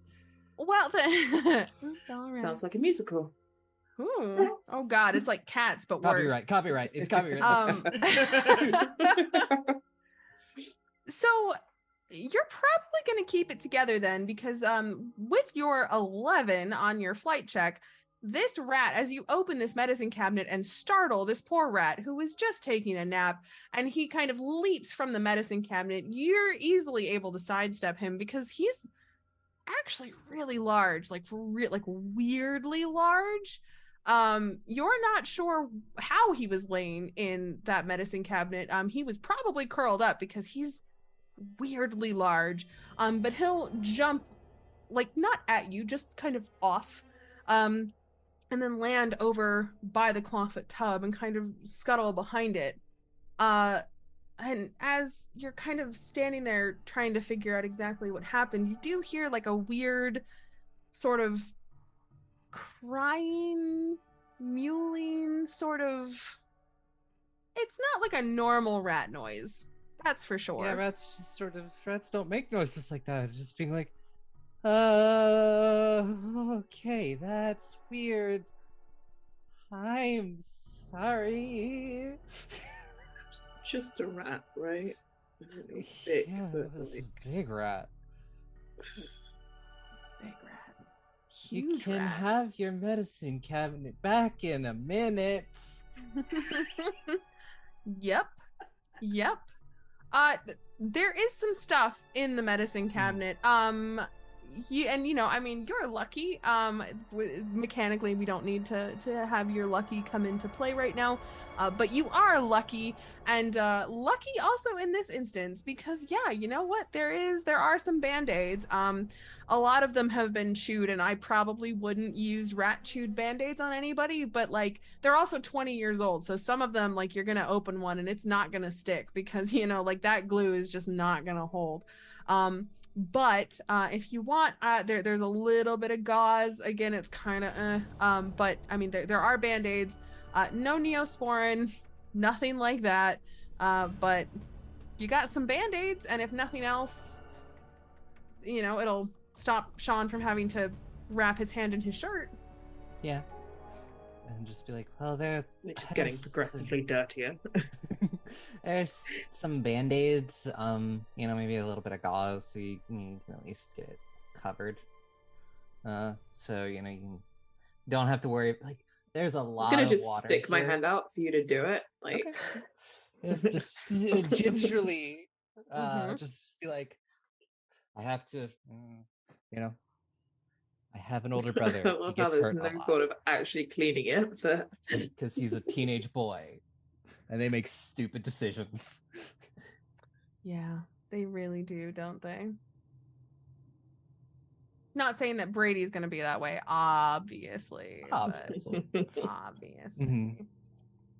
So. But great. yeah, I will bandage up Shaun's hand. Awesome. thanks. Anything I guess. else? I love Shaun. Yeah, whatever. Dukes. Bleh. Wonderful. Mhm. Anything else you want to do in here, or should we go Is check there out anything another in the room? tub? I'm just gonna be looking around, whilst my hand is Are we getting about to bandaged. reenact The Shining? Some weird No. naked lady gonna step out of the tub? No, she already used grandma No. downstairs. I used Oh, my true. grandma card.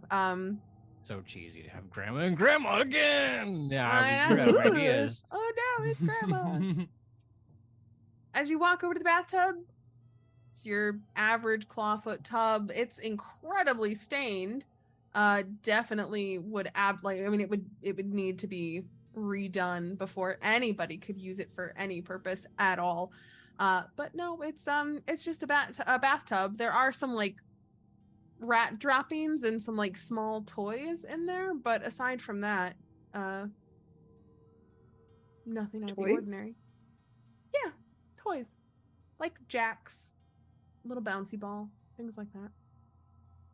I might pick one up and bounce it against the floor of the bathroom. Are you doing that near the bathtub? Yeah. As you do that, the very large rat that had crawled behind the tub will run out and will chase after the ball. Oh, Maybe not. We'll kind of take a step back, but it's it's cool. Let's go. You're just gonna you're not gonna investigate this any further. You're just fuck it. No, the rat can have the ball. I mean, I don't need a new ball. It was just I was bored, and I just wanted to. And I mean, where is the rat going? I mean, that's just a good after question. The ball? Well, so you kind of tossed the ball at the wall, and then it bounced off, and then the rat appeared from underneath and went to go chase it. When the rat catches it, if you don't stop them, they'll go back underneath the tub where they were hiding out. Why would I stop the rat though? Yeah. It's a rat. Maybe you want the ball. I don't know. I'm just asking here. I am here to ask questions to find out your story. That's all I'm here for. I don't think I'm that pressed about. I'm not that pressed about this random ball that I just picked up. Okay. Are there other balls in the bathtub? No, it's one ball for the jacks. So you gotta, Yeah. You can take the jacks if you want, but yeah, one ball. Right. Why not? I'm gonna keep my just bandaged hand slightly cleaner, and I'm gonna get the stuff in the other hand. All right. So if you want to mark down that you have a set of jacks, you can absolutely do that. Yeah. Just watch this rat carry this ball and just being like, do rats do that? I don't know. No. Do they? I don't know either. Can you make me a brains check? Yeah. I got a D10 on brains. I'm pretty brainy. Look, I'm an idiot and I know rats don't play fetch. That's not true. That's not true. You can absolutely train a rat to play fetch. It's true. Yeah, this is not like a nice, cute house rat. This is like a sewer rat that lives in the piss room. Like, no, that rat has not been. Okay, whatever. I got an 8. Well, you do know that rats can carry balls and they can be taught to play fetch. You're pretty sure they don't carry them in their hands, though, when they run. Wait, what? I thought it picked it up with its mouth. I didn't say that. Okay. You didn't ask me how it carried it. I said it picked it up and carried it. Did not say it did it with its mouth. And it goes under the tub? Yeah, back to where it was hiding when you scared it. I'm like, what did I do? I was just like looking around, just like maybe like a grimace slightly, and then I like, you know, like I sort of like kneel down and like look under the tub. And do I see the rat just like under there? You do. You see the backside of this rat. There's a nice long chunky tail. Rat tail, not to be clear, not like a chunky like squirrel tail or anything, just like a nice like this is a big beefy rat. But yeah, you see it. It's just Also, that tail has bones. I learned that today. I just you know, I look at this rat and I don't know. Maybe I always wanted to be a bit of a Disney princess. And to just go, hey, it's okay. We'll get out of your hair, let you play with the ball, I guess. I don't know. It's fine. We won't bother you. Are you gonna try and pet it? No. Because No. I'm at least more. I don't want to like because it looks like, you know, it looks a little scared. You know, I don't want to like try to. I don't want to like startle it and then have it like bite me or something. You know, I just. Wanna, I think the time for not startling it has long passed.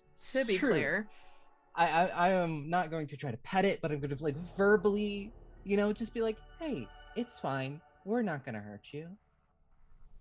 Can you make me a charm check? Yes, I can. Is that your best skill? That is my best. And my dice exploded. Oh, nice. That'll be a 25. Ooh. Am I about to get a pet rat? A pet rat that walks on 2 legs. Pretty sure that rat's a person. Yep. So as you talk to this rat, you tell him, "Oh, it's okay. I'll get out of your hair. It's totally fine." It turns to look at you because you have done a fantastic job at soothing him. And perhaps looking at you was not the kindness that it thought that it was going to be. Because as this rat turns to look at you, you understand now why this rat is so large. Because Cassidy, you were kind of right. This rat body, rat tail, little rat hands, very human face. And it stares at you, clutching this little bouncy ball, and cries out, "Mama, Mama."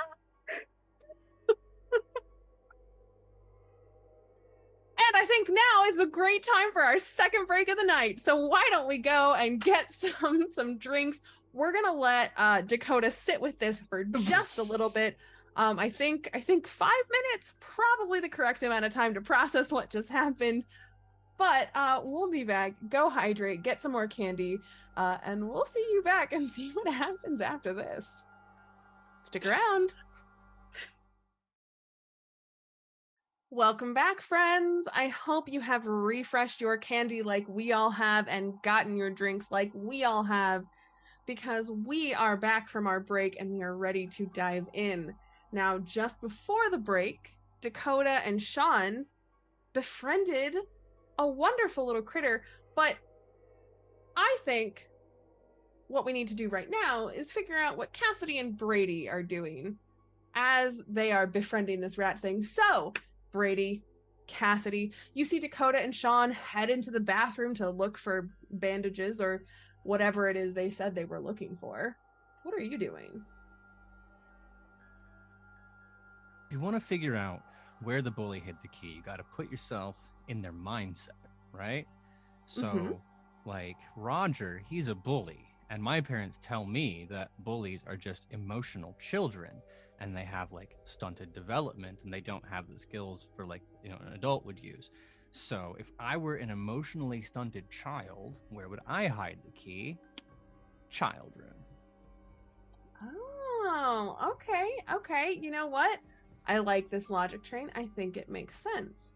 Now, the kids' room is, you gotta walk a little ways to get to the kids' room. Cassidy, are you going with Brady? I think there was a moment where I was like, oh, that logic tracks. And then I saw the study on the way to the kids' room and was like, ooh, I want to go in there. Okay. All right. We can handle both of these at the same time, because here's the thing. Cassidy, as you tear off into the study, Roger's gonna join you. Oh, great. Yeah, he's a little... Can do me a quick favor, actually, real fast, and make me a charm roll. And Brady, while Cassidy's making that charm roll for me, as you're walking past, can you just make me like, I don't know, make me like a flight check? Just a small one. 5, okay. I don't remember which dice that is. All right. 8. Oh, sorry, 9. Because I'm a kid. Oh, 9 with your bonus. Fantastic. Then you see it as you walk past this floor-length mirror. It's not your grandma, but there was something there as you walked past that mirror. You know what? Let's rewind a little bit. Brady doesn't fuck with mirrors starting about 30 seconds ago. So I'm walking up and I'll see that mirror. And then can I just, while no one's looking, just like with my 9 on my flight check, which is really good, just have decided that like whatever mirror I see, like, bam! It's on just sight. Yeah, absolutely. You can do that. Why don't you actually go ahead and make me a brawn check with a +2 because of that 9 that you got on your flight check. Well, +1 on the flight check. That's a 21. Oh, that mirror did not stand a chance. And everybody's going to hear this as Brady just whips out his bat. And, well, Brady, with a 21, I think you get to describe exactly how you smash this mirror. It's 2 outs into the bottom of the 9th, and the team is down 3 runs, but Brady Wells is up to bat. The bases are loaded. Can he do it? Oh, first one goes by. It's a ball. This is Brady's actual monologue coming out of his mouth. The pitcher giving him a little bit of respect, and there he goes. He checks, gets the sign from the fastball down the middle. Oh, my God! Brady. You hear the, right before the oh my God, you just hear like, yeah, the shatter of so much glass. Yeah. Now, it's at this point, Roger's actually going to poke his head out because he had walked into the study right behind Cassidy, and he stares at the glass on the ground, stares up at you, and says, Brady, what the hell, man? At this point, Brady's doing the running man with his bat above his head, just like, Brady. Oh, yeah, no, hey, Roger. Just, you know, how are you? I mean, I'm fine, but like, what did that mirror do to you? Nothing. Sometimes, you know, like when you're just brawny and cool, you want to hit a mirror. Sick. Cool. And he'll just turn around and go back into the room with Cassidy. Brady. Down the hall. So, and Cassidy, just because I'm curious, do you poke your head out? Oh, I absolutely do. Yeah, that is a terrifying sound. Mm-hmm. Same thing, just He's kind of a dork, huh? Who are you asking? She was kind of asking the air, realizes that Roger's there, and then goes, I mean, we should. You'd know, wouldn't you, Cassidy? Okay, well, I don't have to come back for that. So I'm just going to go into the study. Roger, like I said, Roger follows you into the study, and you're actually met with a very interesting sight inside the study, because you'd expect, well, okay, you tell me, what would you expect walking into a study? Books and a desk, maybe a globe. That makes sense. None of those things are here. Oh. None of them.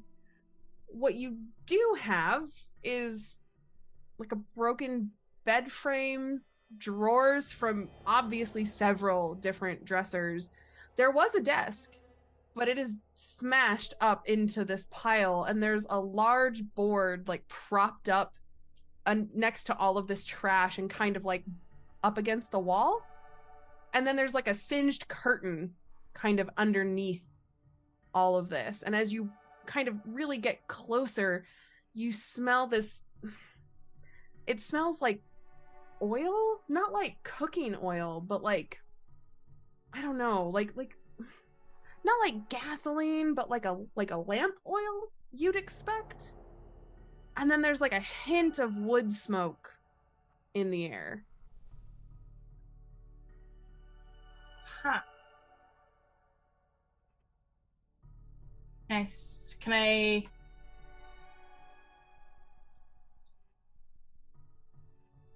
Is there any evidence of like stuff having been burned? Like scorch marks or soot besides me? So that's the weird thing, because yes, but also no. So the curtain is obviously singed. There's a scorch mark all on the floor. Some of the items have clearly been touched by fire. And based on the amount of oil, like, there is no reason that this should not have immediately gone up in flames. But it obviously didn't. Brady, how's the kids' room treating you? That depends entirely on how many mirrors are in this room. Luckily for you, or perhaps luckily for the mirrors, there are no mirrors in this room. And that's right. Probably, yeah, they know because better. They fucked off when they heard Brady coming. Exactly. 100% yes. As you walk into this room, it's really obvious that this used to be like, or that this is two rooms. There was a door that kind of connected the two at some point, but that door is gone. Looks like the hinges broke, so maybe vandals came in at some point and got rid of it.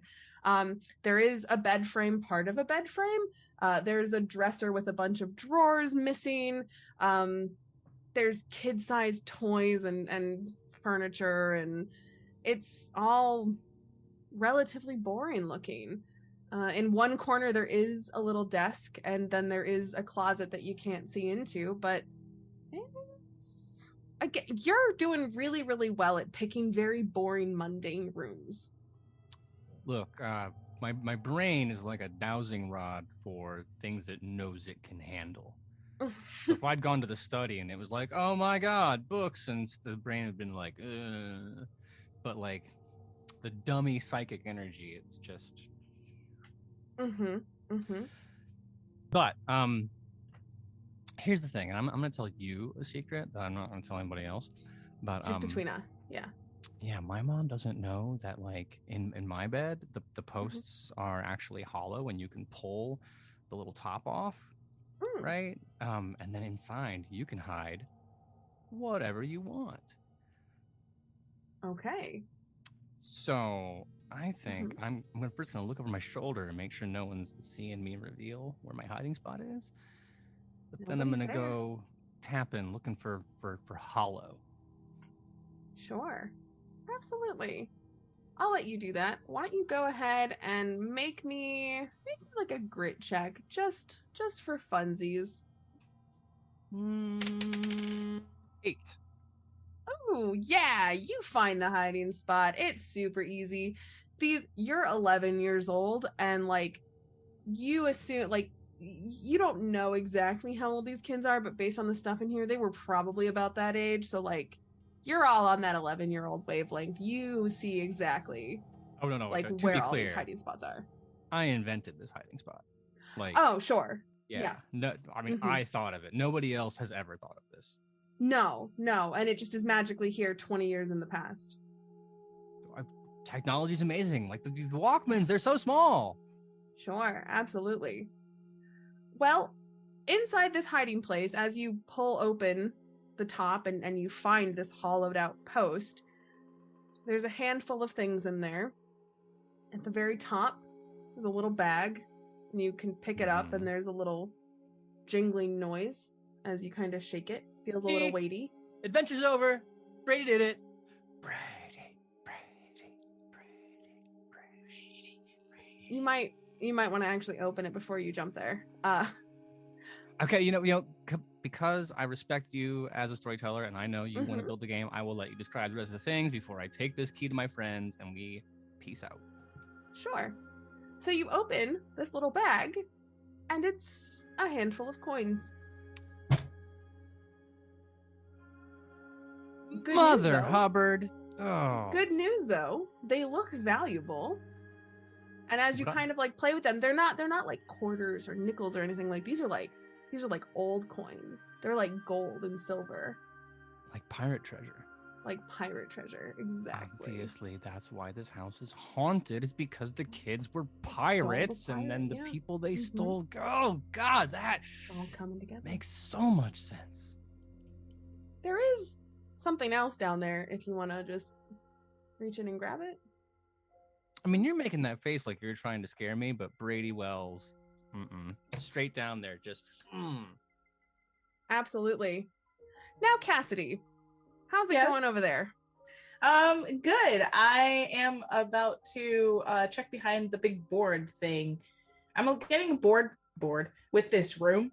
But it feels like there's a mystery here that I kind of want to solve. I haven't forgot about the key. I don't think that Roger would stick anything in this room. I just don't think he would. Roger, how's Roger doing? I don't care. Okay, great.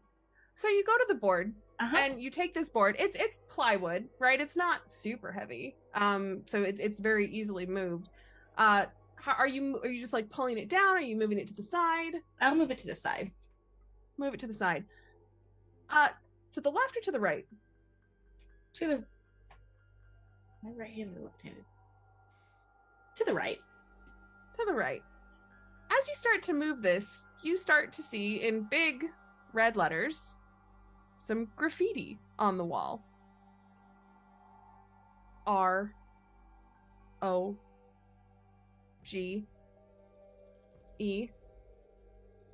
R. And as you keep going, W A S H E, and then the first line of an R, but then it ends. I turned to Roger. You didn't spell here right. I didn't get a chance to finish it, okay? Just saying. You guys just got here too early, is all. Spatial awareness is just off. Not really our kid, are you? There was still space on the wall, Cassidy. You guys just got here too soon. Okay, fine.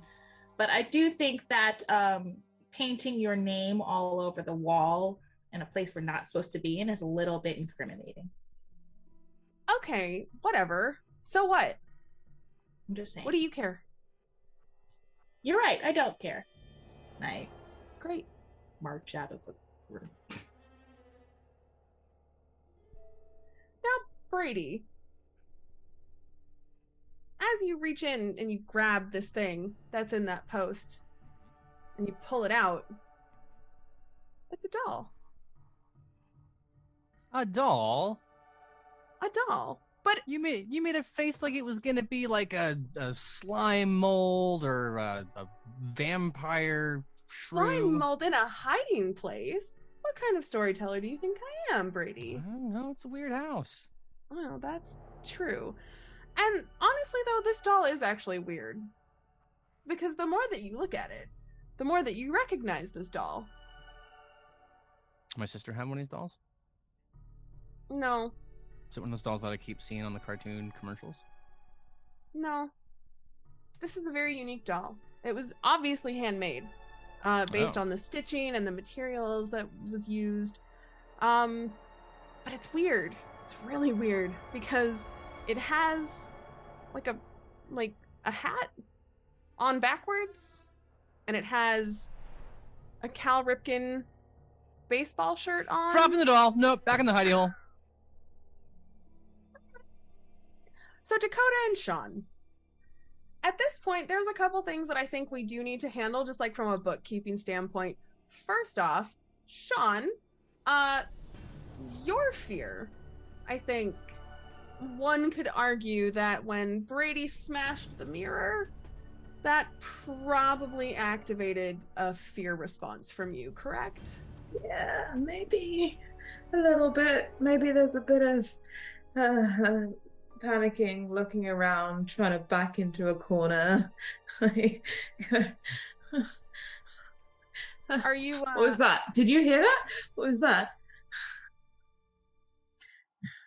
What? It sounded like something breaking.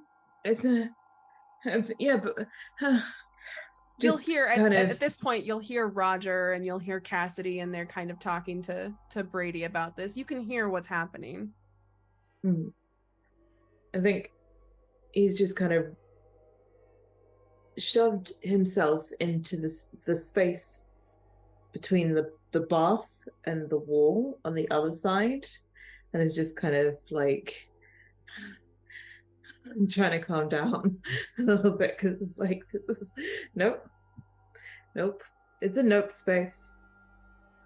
So then we can say that this is happening. Shaun is kind of having his little panic freak out thing while Dakota is trying to befriend the rat thing. So Dakota, just out of curiosity, why are you choosing to befriend the rat thing instead of trying to console Shaun at this moment?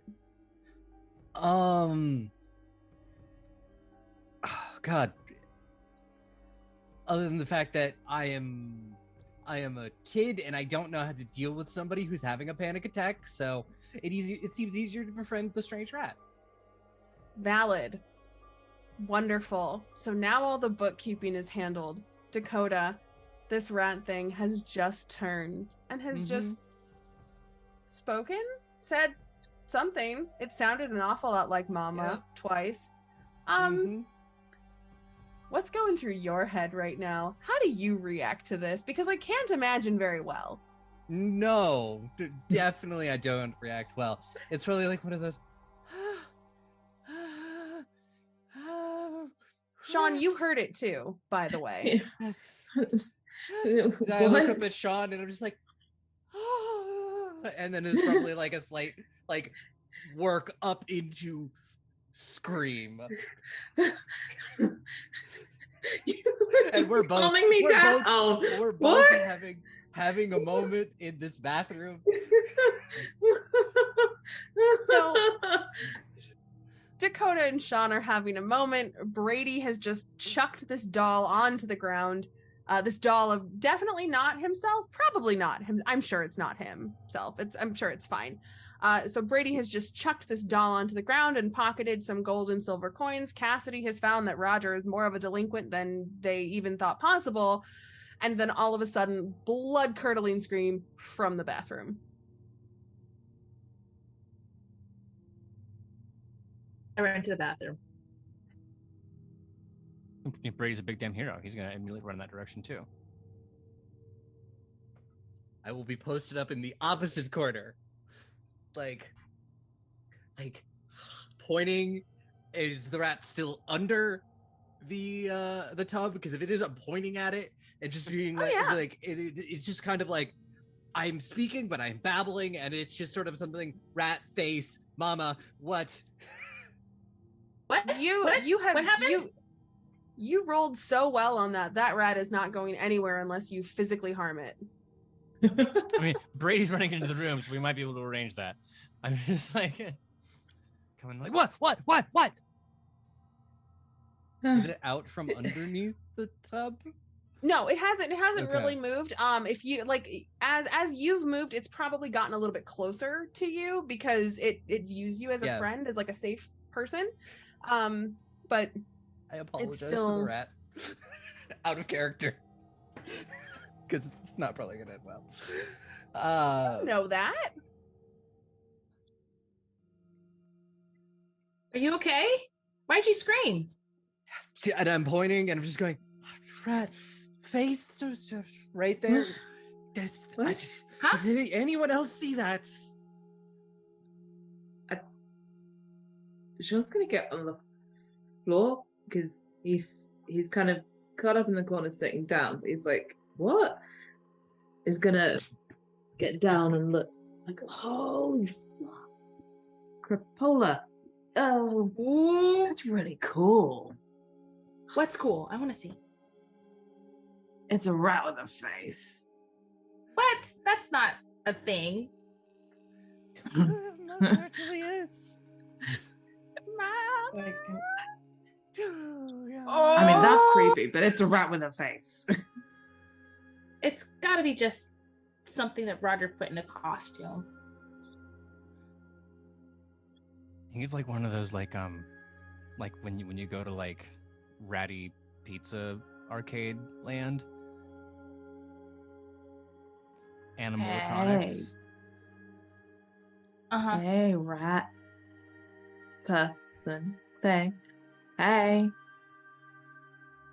Can you make me a charm roll? It'll be a little bit easier since it's already a friend, but Charm is not a thing that... Charm is when you say a little bit easier, like how much easier? Like 3. Not with your +1? Yeah, that is with not +1. Not quite that easy, unfortunately. It's still a little wary. So far the only person that it has deemed a friend is Dakota. I'm still gonna like reach out for it. So. It's really big. As you reach out for it, yeah, because it hasn't decided that you're a friend yet, it's probably gonna jump and kind of like scurry out from underneath the bathtub and probably in the direction of Dakota. And as it does this, Brady and Cassidy, you see that this rat is much larger than you would expect it to be, and it has pointy ears, which is weird because like it shouldn't have pointy ears, and it's also holding a ball but like in its hand, and that is incredibly strange. And it's not facing you just yet, but give it time. Huh. Hey, wait. I think that might be. I really think that might be dangerous to befriend animals in creepy old houses. Right. I mean, has anybody seen Roger? No.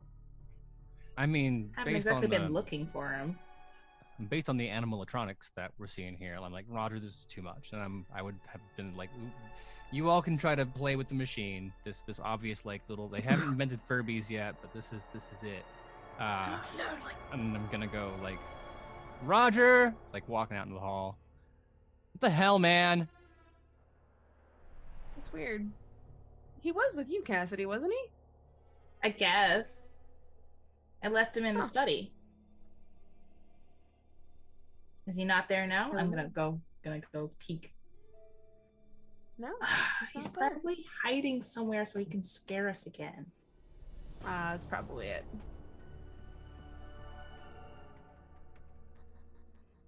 Anyway, there's nothing in that room.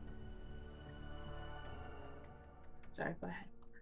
No, No, like go ahead. Shaun is now single-mindedly like his mind has been taken off, like so single-minded, like is now crawling towards this like rat thing, being like, "Hey, no, it's like I'm pretty sure it's real, guys."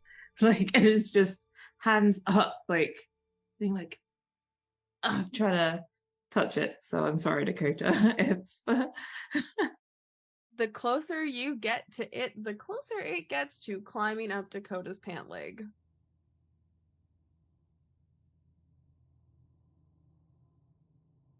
it talks though. How far do you want to go? Do you want to go after this until it is in Dakota's arms? Because we can make those.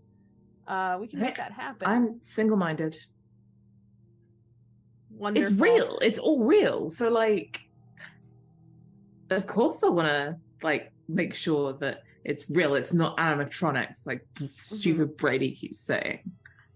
Absolutely. I believe you Dakota? mean animalatronics? Yep.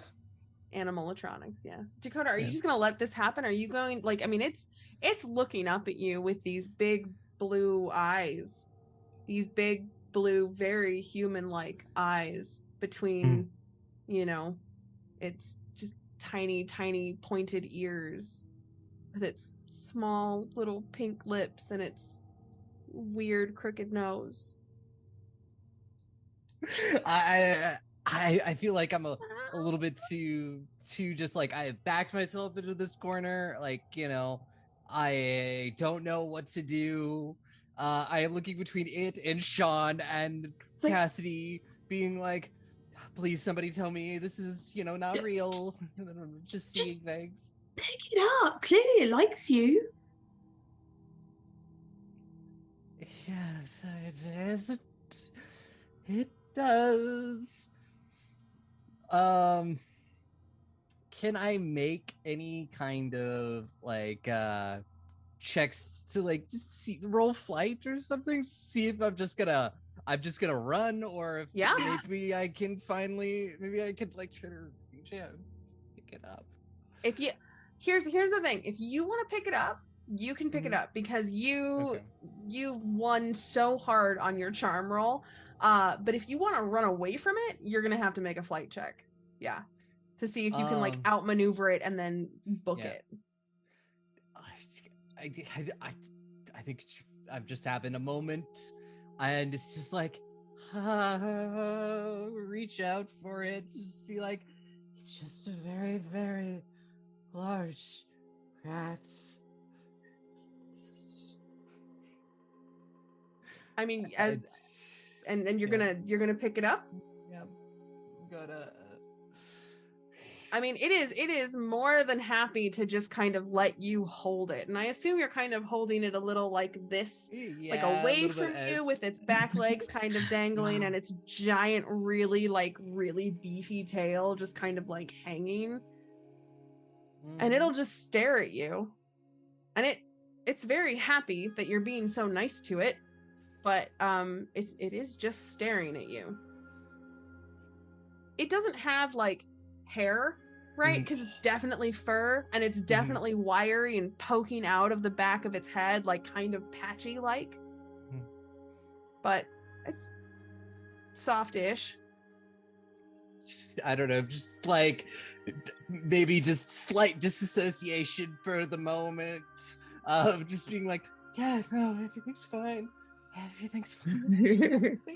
Shaun does like a little like kind of almost like it's kind of crawled to your feet, so it's also right there, and it's like kind of looking like not taking his eyes off this thing. Is like getting up from that kind of crawl, so it's like super awkwardly in your space as well, so like you have to bring it closer to you almost for like, oh, hey, it can speak, right? Like, you heard it say those words. is it gonna say anything? Hi? Mama? It just looks up at you. At me or Dakota? Both? Either? You're not quite sure. No, The eyes no. are a little wall-eyed sometimes. No. Like I'm not.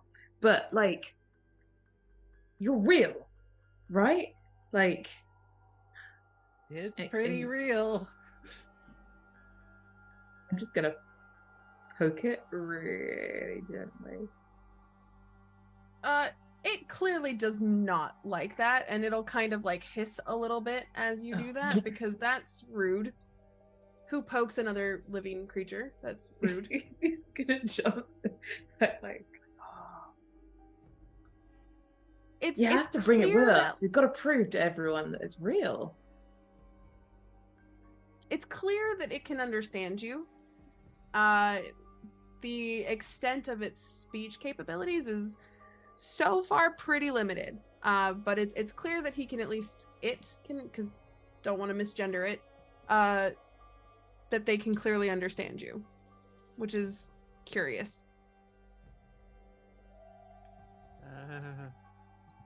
Well, I'm Shaun, right? And this is Dakota. And like, Hi. And it'll kind of chirp at you a little bit in recognition. I mean, I don't like. Did you see?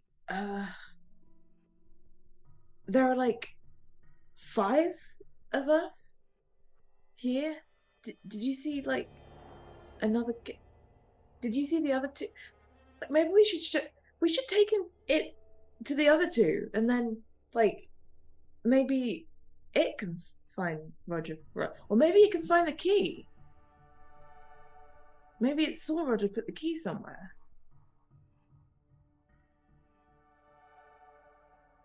Just feel like Cassidy, you're really smart. Do you have any ideas, as I say as I'm holding this thing?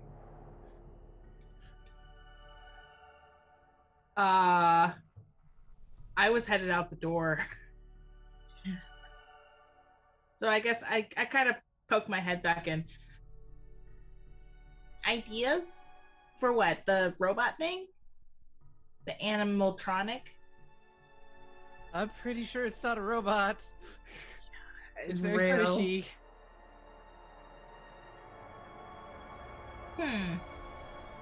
That's gotta be. And warm. Warm? Yeah. I want to reach out to pet it. It'll let you because it's in Dakota's arms and it trusts Dakota. What? It It'll doesn't look up like at you. me, but it's fine with Cassidy. You poked it, Shaun. There's a difference between poking and petting. Oh, that's so weird. It feels so alive. It'll turn to face you. Robot. And you can see its very weird human face and its very obviously human features. Ew! I mean, It's gonna hiss at you when you say ew. did you understand that? Just kind of nods at you. Oh! Wait, that's amazing! Real. Yeah, it's really cool. That's Like oh, holding this like this. I don't know. I'm holding it like a How like did you would you hold get- a rabbit or something. how did you get? How do you exist? Now, while Cassidy, Dakota, and Shaun are dealing with this rat thing and all of the weirdness that comes with it, Brady, have you ventured deeper into the second floor to try and find Roger? Yeah, I'm just gonna be shouting his name. I mean, not like unfortunately- shouting. Sure. Well, I got some bad news. Unfortunately, the house does not shout back And Roger doesn't seem to be anywhere. Counterpoint. House not talking to me is great news. You know what? Fair point. Fair point. So as you're heading down, there's, there is that one room at the end of the hall that you haven't been in yet. He might be in there. Well, yeah, we would have seen him go downstairs because Dakota and Shaun were in the bathroom and he couldn't have stuck by. Mm-hmm. So obviously he had to go deeper in. Obviously, because all of you were definitely paying attention 100% of the time and definitely would have noticed him and definitely not been paying attention to the rat thing 100% of the time. Absolutely, you're totally correct. Doesn't take Yes. 7 brain cells to figure that out, right? No, thank goodness. Thank goodness. So you walk into what you'll realize upon entering is probably the parents' bedroom. There's an old queen-sized bed. It's torn. It's stained. Good news, bad news situation for you. There's a mirror. Is there though? I mean, not for much longer, I'm guessing. Is there though? Not for much longer. But yes, it is a nice fine mirror in a really pretty brass frame. It's right next to a window just across from the closet door. And then there's a pile of boxes, cardboard boxes that are just full of papers and books and magazines and newspapers and things like that. But none of it's a Roger. It's a Roger. No. All right. Well, I first mean, things he first. could be in the closet, but We'll get there. Maybe he'll freak out when he hears me mess this mirror up. He might. Yeah, that's That's one way to bring him out if he's hiding under the bed, hiding in the closet. Who knows? Exactly. I'm like, Roger, are you behind the mirror? Smash. No. Are you in this empty cardboard box? Smash. And now he knows I'm serious. Because then I'm like, Roger, are you in the closet? And he's like, he's about to hit me. Yep, exactly. Yep. Well then, why don't you go ahead and, you said, I assume you're going for the mirror first. Yeah. Yeah, of course you are. Go ahead and make me a brawn check, just because I want to see how badly you smash this mirror up. 15. Oh, okay. All right. You did not need that much to smash this mirror. So, this mirror is a little bit different than the one in the hallway. It is like a large mirror in a really pretty brass frame. And like I said, it is hanging on the wall. It's not just a freestanding mirror. So, this thing it's gonna be a glorious mess. So why don't you tell me exactly how, what happens when you smash this mirror? Because it is obliterated. I mean, I can't use the baseball thing again because, when I hit that know. grand slam in the bottom of the 9th, I was the last, and that's the game over, and we don't have to play baseball anymore. We just get to go celebrate how incredibly good I am at this game. And also at this point, my patience is getting a little because here's the thing, right? If I were one dice size smarter, I might be able to be creepy Brady doll, creepy Brady grandma, animatronics, that would be probably filling it up. So I'm heroic and I'm tough, but also there's nobody watching me right now, so I might be just kind of a little more on edge and just more interested in bap, no grandma's there today, sorry, and then getting on with my Brady business. Wonderful. You know what? I love the honesty here. I love it. Thank you. Appreciate that very, very much. You break the mirror, nothing happens, right? It's not a magical mirror. There isn't a magical key hiding behind it, but you also don't hear a Roger as you do. And Cassidy, Dakota, Shaun, as you're dealing with the rat, you'll hear the mirror break, but it's down the hall and around the corner, so it's not super, super loud, but you can all kind of figure out that Brady's just out smashing mirrors some more. So mirror, one singular. Hey, they don't know how many mirrors are around. This might be a room full of mirrors. They have no way of knowing. They haven't been down this far yet. Oh shit, I'm gonna be here a while. Yeah, you're gonna have so much bad luck after. Yeah. I think Shaun is just gonna get tense, but he's focusing on something focus on the rat thing. So yeah, focus on the rat thing. So Brady, what is your next move after the mirror? Remind me. Boxes, I guess. Like I'm not. Okay. No, here's the thing. I'm looking for Roger. So is he under the bed? Not under the bed. All right. So I'm gonna go up to the closet. I'm just gonna open the closet and be like, Roger, come on. So Cassidy, Dakota, and Shaun, we're gonna return briefly to you for a moment. How's it going? How's the rat thing? Do you have any more questions for it? I have so many questions. Oh my gosh. Sure. But we do have a limited time, so yes, of you course. have relevant just questions for rattling off. Do you speak? Do you live here? Are there more of you? Like yes or no It's questions. nodding. Yeah. Yeah. There are more of them. Do you know where Roger put the key? It kind of like makes a weird distorted face when you talk about Roger. As if like it, not that like it doesn't hate him, you know, but like We there's understand. obviously Shit. something Yeah, there. no, we like, vibe with this rat thing. Yeah. Oh yeah. We all 100%. don't Yeah. like Roger. We're like, okay, Yeah. we're in solidarity of being anti-Roger with this rat Yeah. thing. But you say key and it kind of looks at you and it kind of like tilts its head a little bit and it just says, Mama? Key, Okay. key. I guess I can only say that, but like maybe if you kind of put it down, ask for the key. I'll draw the key. Maybe it'll like lead us there. It doesn't quite it doesn't have enough it doesn't have 7 brain cells, so it can't figure out that you're drawing a key in the air, Okay, unfortunately. Valid. Yeah. That's okay. Wow. Do you know another way out of here that isn't the front door? And it kind of pricks up a little bit because it has an idea, and it kind of like starts to like move its back feet a little bit. Yeah, if it looks like it wants to get down and it wants to show us something, Yep. you know, we're going all in on the rat thing. So Wonderful. I will put the rat thing down and just be like, okay, show us what you want to Like show her us. first. I'll call for Brady. Brady, the rat thing is like totally alive and it like understands speech and stuff and it's gonna show us another way out. Did you find Roger? I don't care. Come on.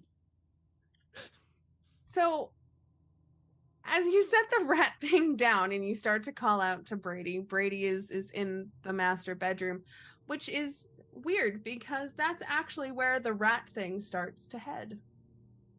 We follow the rat thing to the master bedroom. It has to avoid all the glass on the ground. You should too. Yeah. Luckily, we're Yeah. all wearing shoes, hopefully. Yeah. I hope course. so. I hope so. Is anybody like watching where they're stepping, like taking a look at the glass as they pass by? I would be. I hate Yeah. that I would be, but I would be. I'm careful. Can you make me a grit roll real fast? Sure. Yeah. It's not great. 6. Okay. Oh wait, As you pass, that's a 9. I was looking at it upside down. I'm sorry. got it. Yeah, no, you're fine. As you pass by, you'll take a look and you'll make sure that you're stepping over the little pieces, stepping over the big pieces. You'll see a weird shadow as you pass over the mirrors, but there's a lot of movement. It's probably nothing, and you're very focused on the rat thing, so no, you're probably fine. It's probably nothing. Trick of the light. Trick of the light. Mm-hmm. So it's right about the time that Brady is, would you say, opening the closet door that the rest of your group hit the doorway? It depends which is more cinematically interesting. That like whatever's in the door like reaches out and grabs me and pulls me inside while they open the door, because in that case I'll wait. But if it's just like some moth closets or mothy clothes in my grandma, then I can open that before they get here. I mean, that's spoilers, isn't it? I'm opening it either way. I am saying you Mhm. pick whichever is more fun for you. Great. Well, I do want to bring to your attention as you get close to the closet and you're reaching out for it, there is this weirdly sweet sort of scent that fills the air. It's very pungent, and I mean, this place is already very aromatic, we'll say, just generally. But this closet is definitely there is a smell in here that you have not been able to smell nearly as strong anywhere else. But you're focused on finding Roger. So Also, I'm tough and heroic. And heroic, of course. So you're going to reach out for that closet door. And you have your hand on the doorknob and you start to pull it open as the rat thing and Cassidy and Dakota and Shaun enter the doorway. And you'll all see this right about the same time that Brady does, just from a much farther distance. But as that door opens, the smell is definitely not stifled by the closed door anymore. And you are greeted with a man. He was a man. A human man, to be clear. It's... Who's been in the city the longest? Who's lived here the longest? Have you all lived here pretty much your whole lives, with the exception of Shaun, obviously? Okay. Dakota, I think you might have the best chance at this. Why don't you go ahead and make me a charm roll, because I think that this will be the skill that would let you know this. Apparently, whenever I roll charm, I now explode, because that is a 20. And then I'm gonna... That'll be a 35. So Dakota, Brady opens the door and you see this man. And as Brady, do you reach in and turn on a light? I mean, there isn't a light. Do you shine your flashlight on this body? I mean, I'm gonna have my flashlight out, right? I'm not gonna open the closet into the dark, right? Sure. Look, I'm dumb. I'm not that dumb. Sure. Fling open the door. Man, I don't see shit in here. Close it because I didn't bring my... No, come on. Hey, I have to ask these questions so I understand what's happening. You're picking on me because I'm an idiot. No, obviously not. Oh, so look Shaun at opens Mr. the door. D4 brains over here. Shines his flashlight on this body. This is... Dakota, you would know this man. His name is Old Danny, or that's what he goes by, anyway. He's a local vagrant around town. There aren't that many people that live here, and even so, less people that are as down on their luck as Danny was, but he was a really nice guy. You know, everybody would see him around town, give him food, give him some extra cash, you know. He did have a taste for whiskey, but, I mean, what adult in this town doesn't? But to say that this is Old Danny, I guess, isn't super factually correct. It was Old Danny. Because this body, clad in a heavy jacket and trousers, is very much deceased. His face, his hand, has been gnawed by rats. And yes, I say hand because one of them is missing. And Dakota, fun fact, Old Danny had 2 hands last time you checked. There's a cord draped around his neck. And if you take a look, you'd probably guess that he was strangled. Not that I'm going to get that close. Well, no. And if you looked a little closer, you'd be able to tell that all the bite marks on his face, on his clothes, on his body, all of those things happened while he was alive. And rats don't typically, I mean, they may have bones in their tails, but they don't typically attack healthy humans for no reason. And the last thing that you can piece together is that the hand was taken off after the fact. With him. I think it's, I don't know. I think it's, I'm gonna scream again. That seems an appropriate response for a, Yeah. 11-year-old. Totally valid. Totally valid. Shaun, what's your intelligence? What do you roll for brains? I roll an 8. Okay. What do you roll for grit? That is a 20. I roll Okay. for grit. So That's kind of what I thought. So I'm gonna say it's gonna be a little bit harder because you're using your grit instead of your brains. But I need you to make me a grit roll. okay. Well, that is an 18. Okay, it was not I don't that hard. have this exploding luck. So as you're kind of piecing all of this together, and I assume you're all kind of like once the screaming stops and you're able to kind of piece all this information together about the rat bites and the hand being missing and poor old Danny being strangled. That's so gross. It's so cool. Is it gross? Or does it remind you of something? Does it remind you of that book that you read that talked about all the different occult talismans that can be made in various different ways?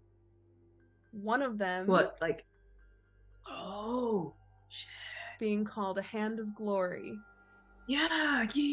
No, I read something that like it needs hands and like it's a what, it's like for thieves or like um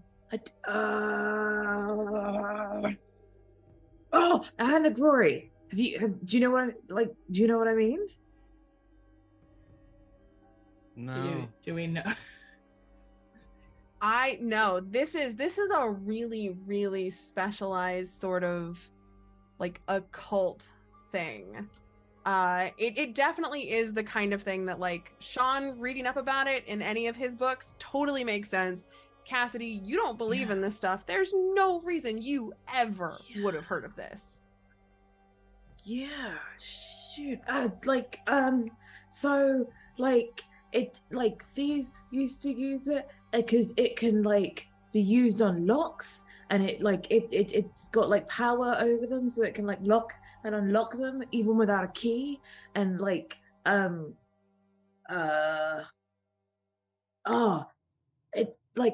it can put everyone in it can put everyone in the house to sleep. But like we're awake, so I guess no one has Are it we? right now. Well, yeah, that stuff isn't real.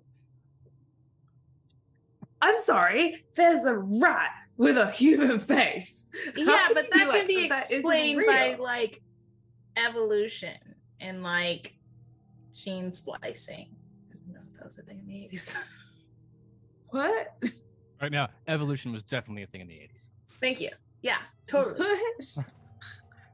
I Science have can no idea explain what that. you're talking about, but like this just like will kind of ruffle around in his pockets and like pull out like these crumpled notes and be like, look, like I copied these down from my books just in case like anything came up.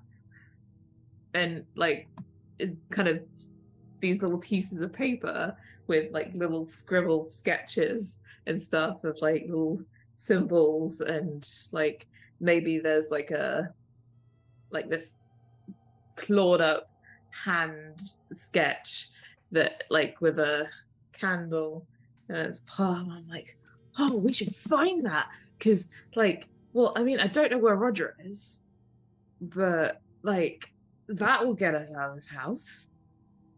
It's interesting that you mentioned wait. Roger, actually, because it's right about this time that you hear a nice loud thud from behind you all. And Roger is standing in the doorway of the master bedroom with a very large kitchen knife in his hand. That's not funny, Roger. It's not supposed to be funny, Cassidy. But now, I think we've had enough time exploring the house. And I think it's time for you Frady cats to prove just how brave you all really are. So we're going to go to the basement, and I'm going to lock you down there until morning. That wasn't the deal. Yeah, we were just supposed to stay in the house. I thought The you wanted us basement to is part find of the a key. house. Yeah, I lied. There is no key. Right. Just spent all of this time searching the house for nothing. Yeah, and getting scared and making a really fun time for me. But Nobody's now, scared, Roger. Dakota screaming would prove otherwise. But anyway, nobody but Dakota is scared. Cassidy, and he will point the knife at you at this point. Do you want me to scare you, Cassidy? What are you gonna do? Murder us? Brady's not having any of this shit. The second he starts pointing the knife at people, he's like, Roger, that's enough. He'll We're point all the gonna go knife at you downstairs too. and I will fucking bat up. I will take this clown to Home Run Town. He fakes, no, like, look, whatever, play the dumb game, fine. But when you start like, I'm gonna knife you and I'm gonna lock you in the murder basement, like, no. What's he gonna do? Fucking stab me?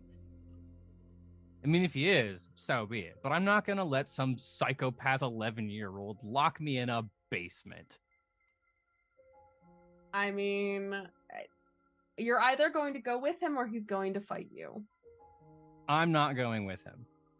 Yeah, I'm not I going don't with really him. want to go with him either. Because here's the thing, Roger's a lot of things, but if he's like, oh, spooky knife man, like, I don't think he's gonna do it. That's Brady's perspective, is he's like big man with a big knife, and like whatever. I'm a bigger man with a bigger bat, and I will, whatever. I'm calling his bluff. What's in the basement, Roger? Like, what do you want us to see so badly? It's a basement. It's gross. There are bugs and rats, and I just think it would be really funny to put you Have down you seen there. this rat? Is the rat thing still in here? The rat thing disappeared. It ran Oh. into the closet, and then you haven't seen it since. That's Realizing that I might actually. It's that weird thing of like kids can put the stupidest things like sort of out of their mind when they're like, I'm gonna go right into that closet, like up next, and just be like gingerly stepping over or Danny and like trying to see where the rat has gone. Can you make me a flight check real fast? Yeah, do not have a... Remember, we got adversity tokens. There is no way. It's a 1 on the dice. It's a 2. I am not good at fight rolls. This is my second, like, flat out fail. Let me see. You have fudge muffins. I mean, it's fine. You have 4 adversity tokens, but the difficulty was 6 because here's the problem. As you try and slide by old Danny, that floor is very slick with a lot of blood. And there's no major issues except that you are going to slip and you are going to land in old Danny's lap and you are going to be covered in corpse and blood for a little bit. And this causes Roger to howl with absolute laughter. Like, accidentally sweats, like... And No one cares for if you say it. whatever it's worth, Shaun, you do see like a hole in the wall big enough for the rat thing to have gone through, but it's not big enough for you. So now that you have entertained Roger, he'll lower the knife a little bit and he'll say, look, fine. If you babies won't go down there by yourself, I'll go with you. But I just think that being in the house isn't enough of a challenge. So either we all go down to the basement, or I'm going to have to call Ace, and then we're all going to have a problem. I'm still not Brady. going. Like, But just It'll be 'Cause fine, you- Brady. If he comes with us, then he can see that we're not scared. you can go and obviously go into creepy basement, whatever. That's fine. You're getting pushed around now, but there is a dead body in the closet, which you are all kind of sleeping on so far I am as definitely reasons you not would not sleeping on want to it. go into the basement are concerned. So no, I am yeah, apparently Ace- like lying on it. So call Ace, and then we'll be like, yeah, and I'll call the newspaper, and we'll talk about I'll call my psychopath dad. 12-year-old tries to lure children into closet full of dead body, and like, fuck Ace, he won't be able to do shit to me from prison.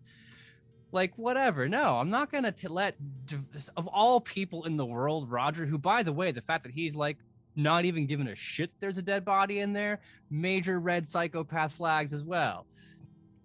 So if I have to force you all back to not go do the dumb thing, I will, because you know why? Brady Wells is a leader, and sometimes leaders have to make tough decisions. oh, shut up, Brady. No one cares. Like I care. fully, like, like I'm gonna try and look in this hole. I want to see if this hand is in the hole. No, It's not. You know that with the Hand of Glory, for it to be active and for it to be used, obviously the flame has to be lit. So you would have seen, like, why would you go through the trouble of making a Hand of Glory and then not have it lit? No, there's no flame, natural or supernatural, to be found. So no. But this is all. Did you see a hand downstairs, Roger?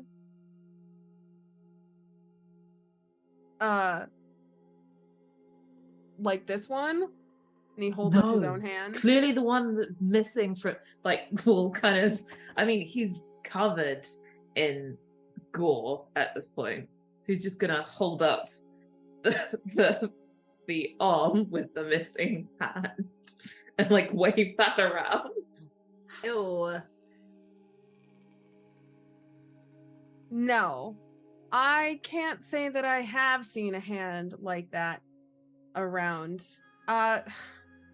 You know what? This is taking too long. And Roger will snap his fingers, and from behind the bedroom door comes that slate gray cat. And he'll sit in the room and he'll look at all of you. I want to point out, there's no way he got in the room. I am in the door. He can fucking stab me if he wants to get in the room. I don't trust Roger, and personally, D4 Brains Brady thinks these people are all idiots for still going along with this. And that's totally fair. But here's the thing. 4 Brains Brady, along with Cassidy and Dakota and Shaun, as this cat slinks into the room, you're not really going to be able to make that much of an argument anymore. Because I think it's nap time. Oh no. And on that, we're going to take our final break. Everybody's going to go refresh their candy, refresh their drinks. We're going to have a little think about everything that just happened. And we'll be back. Call it 5 minutes. We'll see you soon. Welcome back, friends. I hope you have enough candy to get you through this last hour, because we are in the home stretch of the dare. I know that we have all refreshed. We've all got drinks. We are all so excited to see what happens to our poor little children.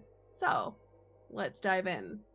Before the break, everybody thought it was nap time. Well, thought, okay, not the right word. Definitely mystical, magical sleep happened upon all of you at the same time.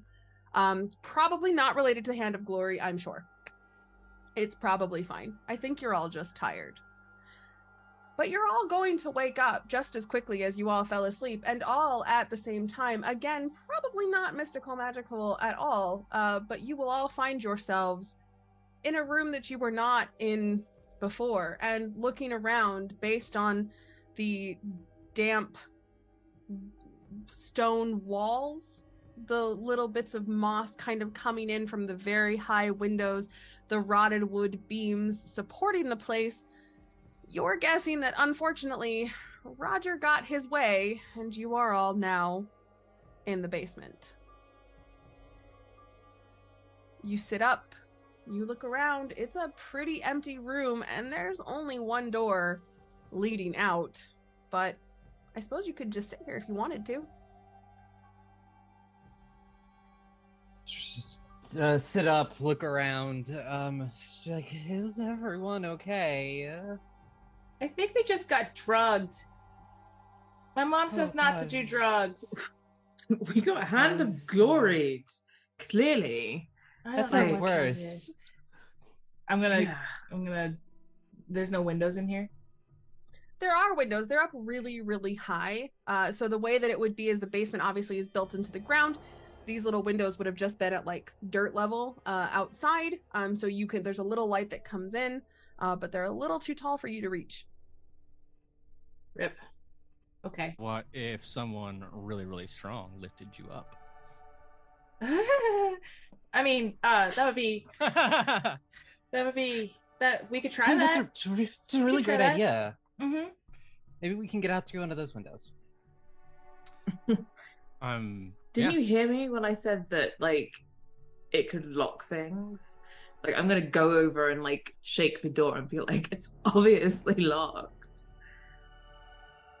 Well, what? No, yeah, you can lock it with a key. You don't need glory No, hole the hands to hand do of- that. Is that not the Sorry. call?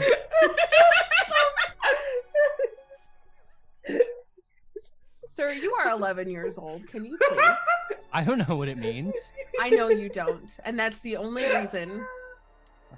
I don't know why. You're all laughing. Will you explain? I have a D4. In Sorry. Sorry. I don't- Honestly, I not don't- our main character. It's 'cause all- we don't know what it is either. This is all above the Just table. lift me up and we're gonna check the window really ignore it. fast. Mm-hmm. I've got 20 brawn that says I can do this. Mm-hmm. Mm-hmm. Just gonna limber up a little bit. 17. Oh yeah, Cassidy weighs like 80 pounds, sopping wet on like her worst day. So yeah, like it's very, very easy to lift her up, just hoist her up, get her perfectly in line with the glass. You're really strong. Yeah. I will see if it opens. Are you just trying to like open it naturally, or are you trying to break it? What are you trying to do? I'm trying to open it naturally. I'm not strong enough to break it. It's not really budging. No, I think these are locked. I'm assuming they didn't bring my bat downstairs. Again, Roger, not the smartest person. You will still have everything that you had before. Then I'll with my free hand, because I only need one, Of point course. to the bat. I'm like, Dakota. Yeah, and I'll hand you the bat. I'll pass it up to Cassidy. Whack at the window. Can you make me a brawn check just because I'm curious? Are you physically capable of brawn? I don't Yeah. think so. That's my weakest stat. It can still explode. That's true. Let's Like see. the glass all over Brady. I got a 1. Perfect. Yeah, so Cassidy's trying to smash the glass with the butt of the bat.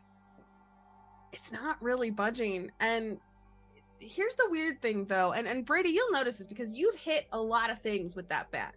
You Oh, know yeah. how bats should react, right? So when a bat hits something, there's an interaction that happens between those two things. So it's really strange then that it kind of seems like the bat doesn't actually make it to the window and kind of bounces off before it even gets to touch the window. And you're pretty sure that this is not because Cassidy's just doing it wrong. I have a 1 on my intelligence die, so I am probably not the one who notices that. But again, it's not an intelligence thing though. because it's your knowledge of the bat. So for me, I would call that grit. Yeah, okay, I'll figure that out. Yeah. Like, you know what it's like when you hit something with that bat. And that's not, like, you don't know why it's doing that, but you know that that's not what it should be doing. No, it's got to be that old glass they used to use, and it has lead in it, and it was really, really strong, but now you can't because, like, kids lick it, and then they... It has lead in it? Oh my gosh, get me down, get me down. Like, boom, light bulb switch. I'll do the cheerleader dismount, like, up and then catch, and then set you down. Shaun, what Gonna make noises. You know all of this stuff. Like, if it is this hand of glory, like, what do we do about it? We have to get control of it. Like, we have to get control of it, because then we can unlock the doors. So we have, we have to find it first. And, like, there's another door. Like, yeah. So we can go through there, and if we find it, then we need to, we need to put the fire out. Or, we could control it. And then we could unlock the door. Well, no, I'm sure it's fine if we just put the fire out. Okay, so we just have to find it. That's easy. Yeah. Where could a hand be? So is there? So Shaun, are you gonna go through that door? The only door? Yeah, out of here? There's nothing else in this room, right? No, it's a pretty boring, empty room. So I'm like, everyone's looking to me, and I'm like, even though I'm like, I hate all these people, I'm also kind of like, I'm the expert here. This is cool. Yeah. Like, so I'm gonna stride over to the door, and like try and throw it open and be like, yes, it's this way. Where's everybody else right now? I think I'm following Shaun. I'm next to Brady.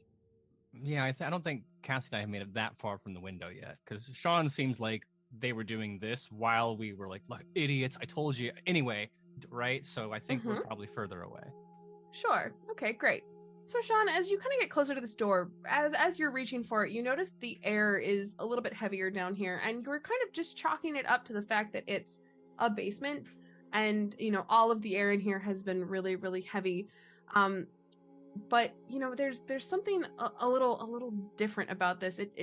This like the lights down here also feel a little bit dimmer. Like, there aren't any candles, but like you'd expect the lights that you could see outside to be a little bit brighter than they are shining in, and they're really not. And like, as you use your flashlight to kind of get around, even that feels a little bit dimmer. So the air feels a little heavy. It feels a little muted.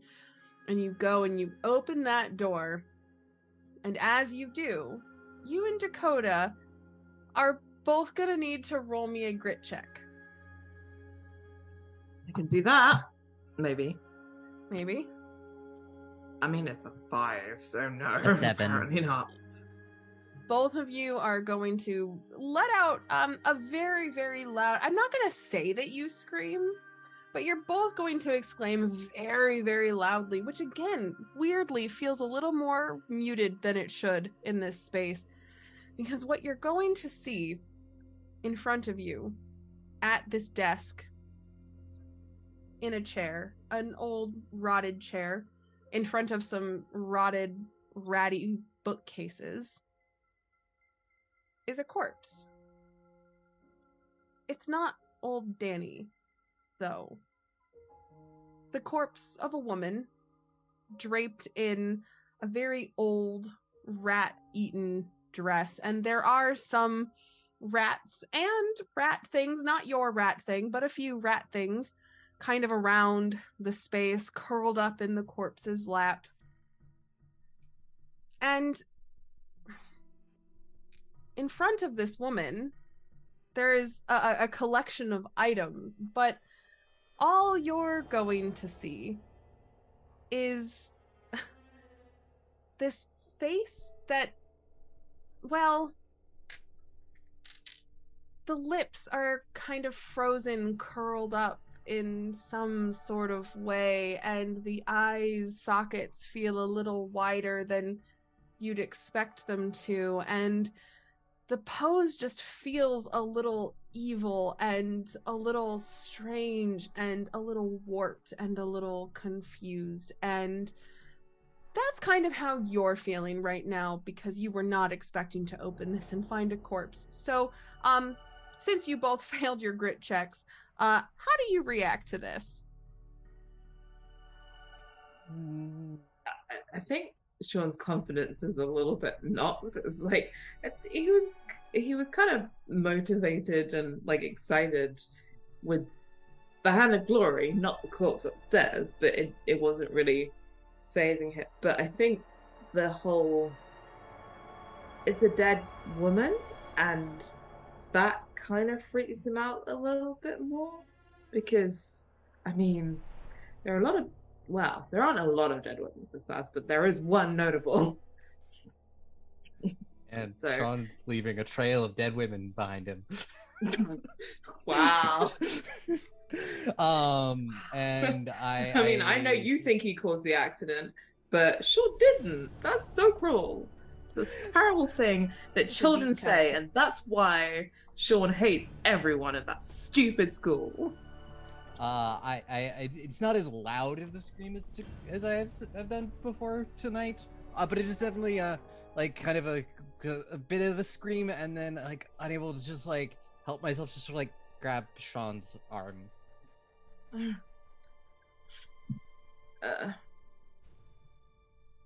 Well, this is like an audible swallow. That's gross. Oh, yeah. Mm. What's on the table? Well, that's an interesting question. Brady and Cassidy, are you checking out what's happening right now? Yeah, I'll rush forward. Yeah. I have to Yeah. just be following behind. Yeah, go ahead and just make grit checks for me, just to see. Oh boy. 10. So let's see if it gets any grittier. 18. Oh, I dropped it. Ah! No. I got a 2. Well, 10 is it. So Brady, heroic as ever, with your 18, you're fine. You see this and whatever, it's just a body. Cassidy, less so. So you're gonna handle that. Shaun is very interested in what's on the desk. Brady, are you helping Cassidy, or are you interested as well what Shaun is gonna go check a look at? No, I have to help Cassidy. First of all, like Shaun's into some weird shit, and like I don't need to get close to bodies. Well, I mean, let's not say that this early in the game, but I don't need to get that close to dead bodies. So as Cassidy starts to, you know what? I got grit to spare. I'll lend some. Oh, there's a lot of dead bodies in this house. Why are there so many dead bodies in this house? I don't know. I mean, I want to hope that Roger didn't know, but like his older brother Ace, like Oh my gosh, do you think Roger killed her? no, I mean, like, I don't think that. No, as he tries to generate an excuse from the 7 brain cells, but like 4 are really busy, and the third is, Brady, I think we might be in like actual danger. I mean, you're probably. I mean, you're smarter than I am, but like, first of all, we're not in that much danger because I'm here, and second, Shaun says there's like, I don't know, maybe Shaun's right About a hand? about a fire. We put the fire out and something. Look, I reading books isn't my strong suit unless they're like stats books, but like this isn't a statistics book, and not even like stats, but like baseball stats. You know what I mean? Anyway, getting distracted because sometimes I talk a lot when I'm nervous. But no, I think no, we're gonna be fine. Okay. Yeah. I mean, what else could possibly happen, right? Yeah, and I mean, if we see another body, like the worst thing that happens is we see another body, right? So that's already happened twice. Yeah. It can't get any worse, right? Right. Yeah, totally. Uh-huh. We should find this stupid hand thing. Yeah. Okay. While Cassidy and Brady are having a moment, Shaun has gone over to the desk. And on the desk in front of the woman, there are a few things to note. The first is a photo of a woman and a cat. And if you take a look long enough, you'll That damn begin cat. to realize it's the same cat as the one upstairs, just a little grayer than he is in the original photo. And if you were to pop open the picture frame, you would see that it was signed on the back, Evelyn Barnaker, which of course is the previous owner of the Barnaker house. In addition to this photo, though, are a collection of newspaper clippings and magazines, things like that, and also a very large book. Some, you, Shaun, might call it a grimoire, bound in moldy leather, paper cut irregularly, bound with nice string. It is old. Your guess, about 200 years old. And most of the pages are deteriorated, eaten by rats, falling apart. But there's one. And it takes a little bit because the writing is very old and it is very, very faded. But translating it into slightly more modern terms takes a hot second, but you can figure this out because you have read books like this before. So Shaun has slowly and gingerly gone over to the and kind of like pulled these things like gently away from in front of like she's been hit the whole time and kind of it like moldy possibly vellum, I don't know, but kind of nervously like flick through the pages and like, have made a pact with the grey man who has many faces and forms, that wisdom and life shall be, sorry, it's a little yours beyond imaginings. The flesh of the immature is that which is most pure, for it is pure of the taints of age, experience, carnage, and sins imparted on it. Said, they're talking about eating flesh. It can be consumed raw or cooked, though heated tends to use some of the sweetest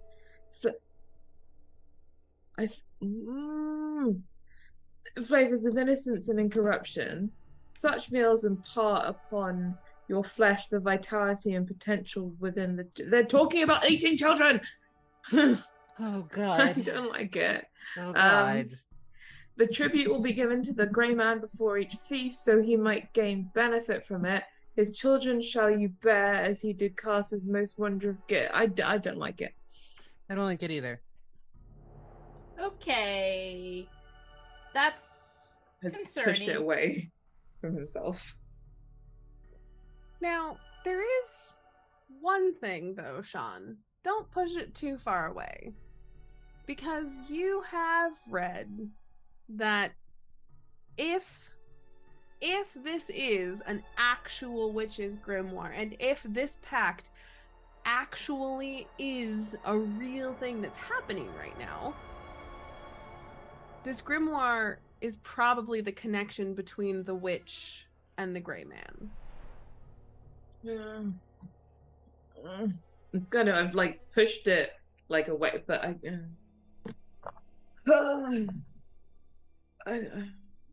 don't like it, but we might need it. I'm gonna gingerly like pick it up. Like he's gonna try and pick it up with just 2 fingers, but it's clearly far too heavy for that. Just gonna like, oh, hold like in like a weird copy of how Dakota was holding the rat earlier. It's like holding the book away from himself. Use it how? Are you a spell casting witch person? No, but like, I think that We should destroy it. That's what she needs it. Yeah. Yeah, no, I think it definitely we should, but like first we have to get it away from. I mean, it says that she's possibly. I mean, she's dead though, but maybe we just need to get it away from her. So we need to find a way out. Are there any other doors in here?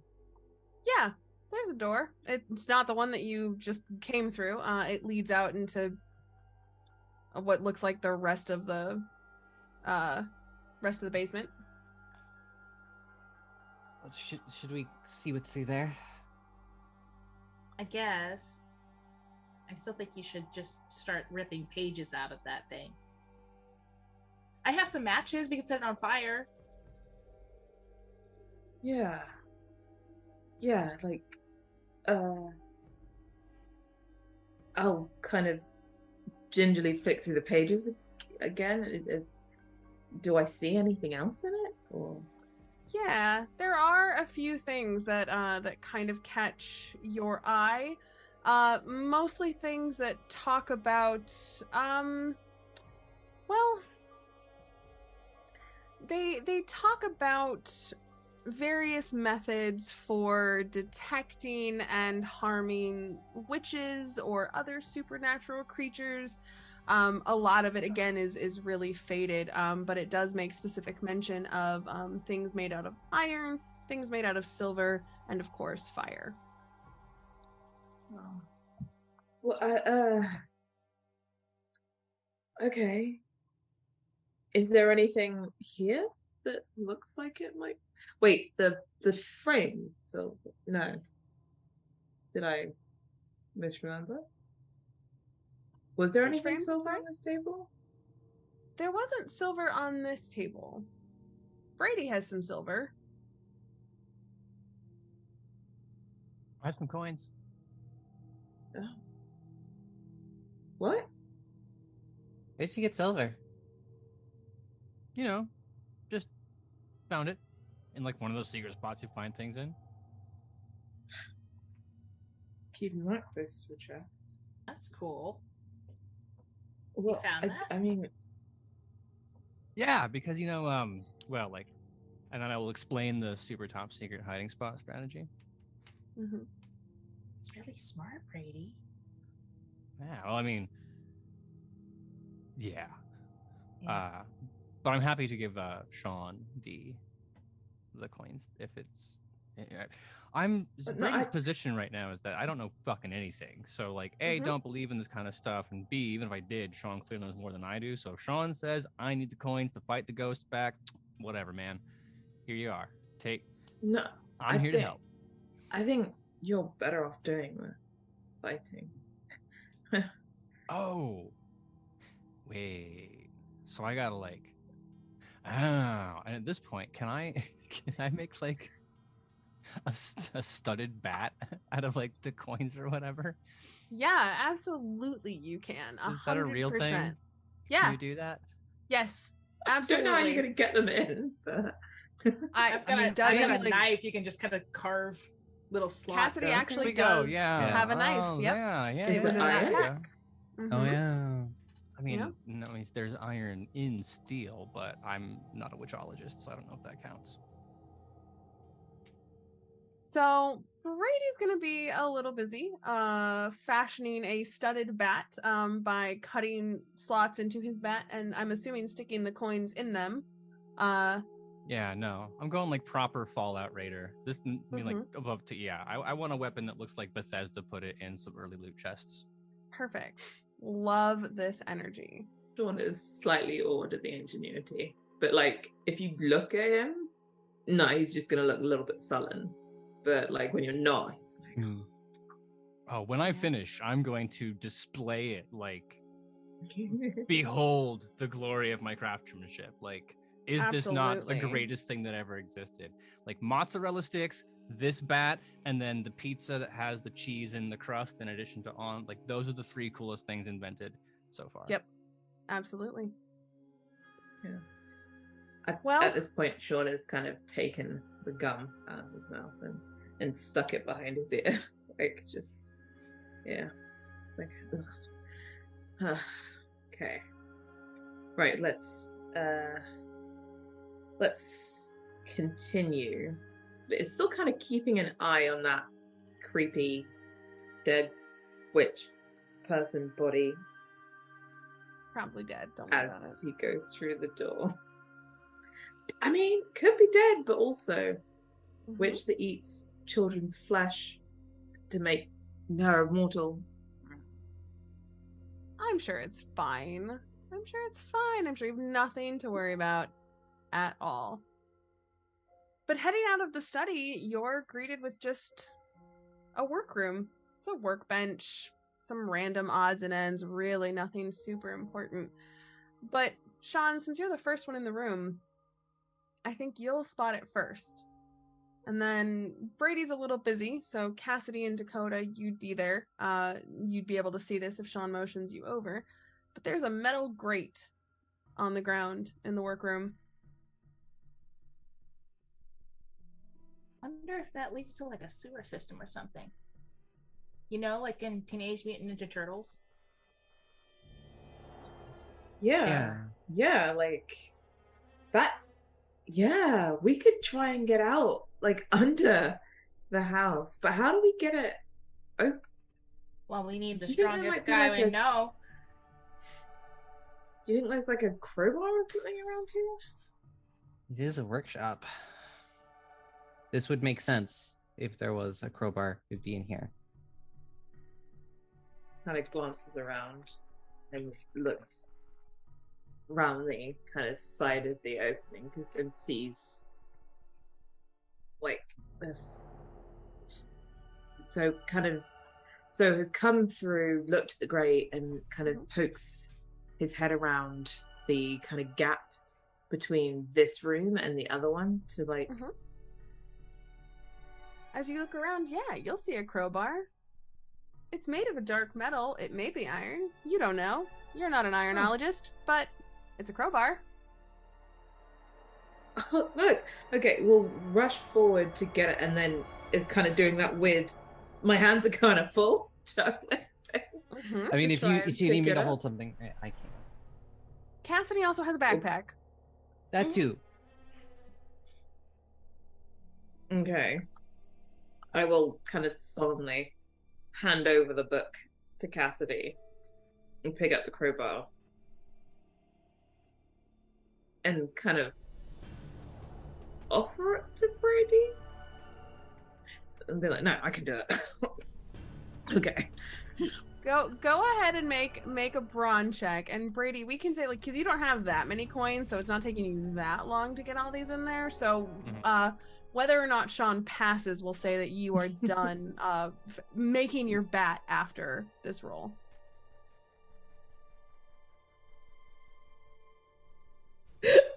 Okay. I mean, by this point, I should have a ton of adversity tokens because I just keep rolling ones. Rip. Yes, but And I have a 10 for this. One is not terrible, okay? you need to Is it- retire your D10. Is it worth your pride to spend those adversity tokens, or you just want Brady to come do it? I don't even think that like It's Brady, I unfortunate- think it's pretty heavy. I think it needs 2 of us to do it. Like For sure. yeah.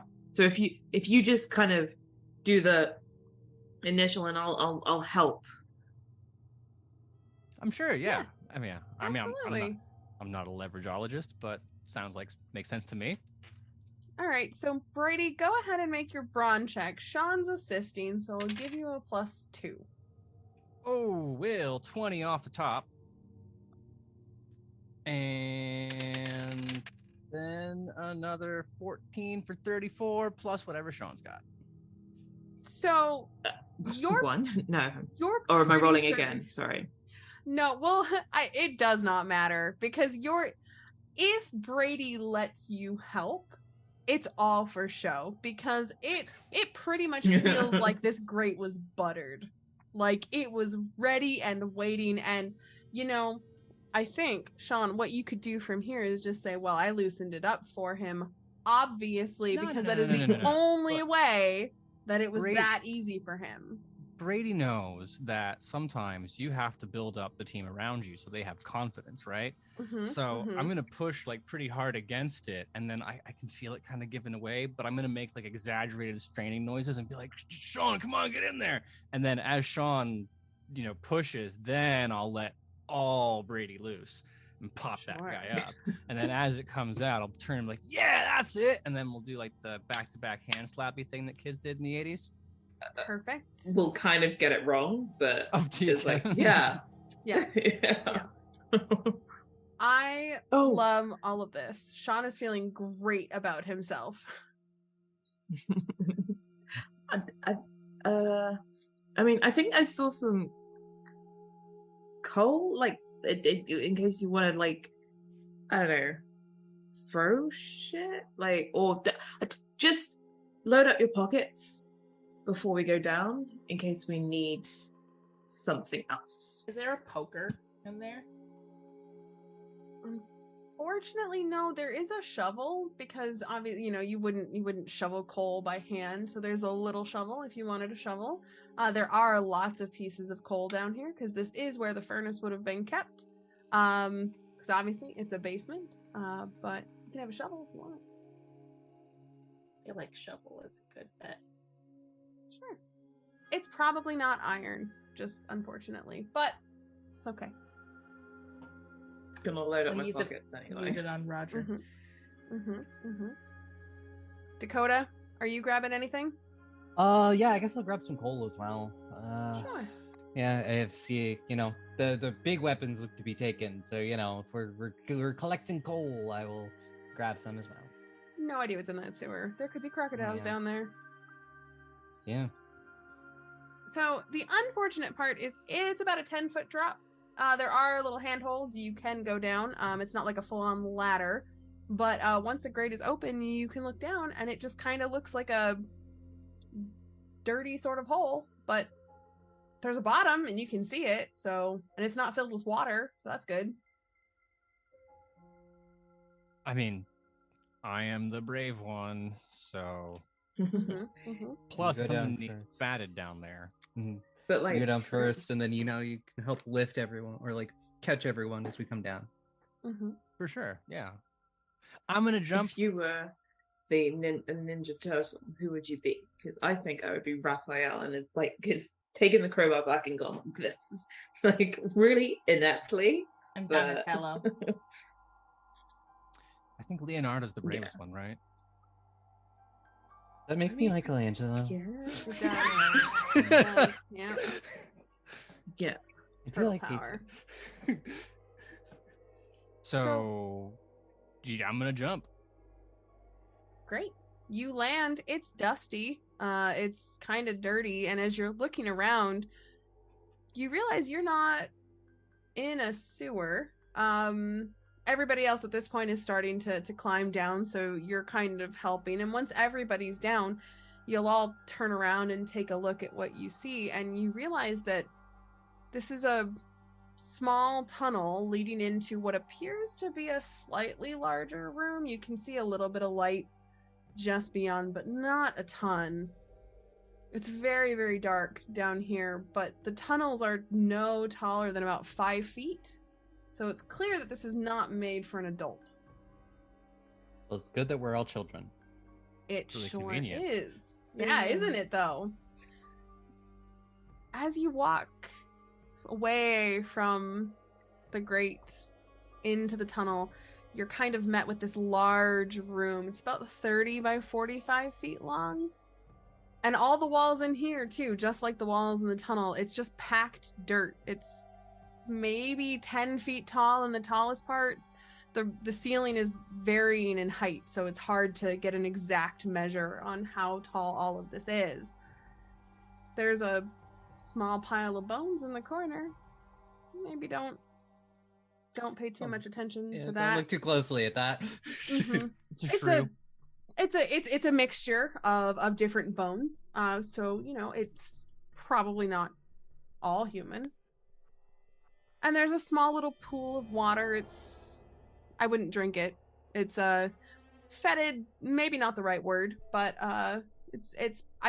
again, Cassidy would tell you definitely do not drink this. And much like in the basement, the air is still very, very heavy. Everything still feels very muted and very, very dull. But aside from a few rats and a few rat things kind of scurrying along the ground, you don't see a ton until you pass about halfway through this open area. And Brady, you're gonna notice it first. And it's at this point I need everybody to go ahead and make a grit check for me. Grit check. Where'd I put it? Oh, that's... Ooh. Nope. That is a 19. That's It is a 10 for me. It's atypical. I rolled a 3, but I have 6 adversity tokens, so... Well, it is a DC 12. I'm just gonna keep them. Yeah. How many do I have? Because I got a 10. Oh, Aubrey, you have 3. I'll keep them for I now. have 7. So, like, can I spend them for other people? This is unfortunately a snap decision, so you cannot spend adversity tokens for other people on snap decisions. Okay. Cool. So, Shaun, you're the only one who passed, right? Mm-hmm. Okay. Well, Brady, you're going to notice it first because, of course, you are leading the pack. And also, you've seen this before. You see your grandmother sitting in the middle of this small alcove cut into this dirty, dirt-filled room. She's cross-legged, smiling at you in that same wicked way that she was smiling at you upstairs. And what's weird, Cassidy and Dakota, you also see your grandmothers sitting cross-legged with this very wicked smile. But the longer you stare, the longer you realize that, or the more you realize, that something is very wrong. Because you don't remember your grandmother looking so filthy, so pale, so bloated, with all manner of rats, worms, insects of all types crawling across her body. Now, Shaun, you don't see your grandmother. You see the woman in the photo. But the woman from upstairs? The woman from upstairs, but filthy, pale, bloated. It's that woman, but so much worse. Her face has rotted away, and it's glistening like some sort of hellish grub. And as you stare at this woman, you'll see her shift, her body kind of rippling as the bloat underneath it has to shift as she does. And there's a sound of a straining sort of coming from somewhere. You can't quite place it. And with a pop and a splash, a rat thing is birthed from this woman onto the muddy floor below her. And this thing cries out in the same voice of the creature that you heard upstairs, as it is surrounded by other rat things who come and collect it and take it down one of the many rat-sized tunnels that you're now able to realize are everywhere here. Shaun has like got the crowbar in front of them, like trying to ward it off. And in a voice that is several octaves too deep to be your grandmother's voice, or any grandmother's voice for that matter, she'll lean forward and say, "Now then, let's have a look at you sweet children. And can I have Brady, Cassidy, and Dakota roll me a d4, please?"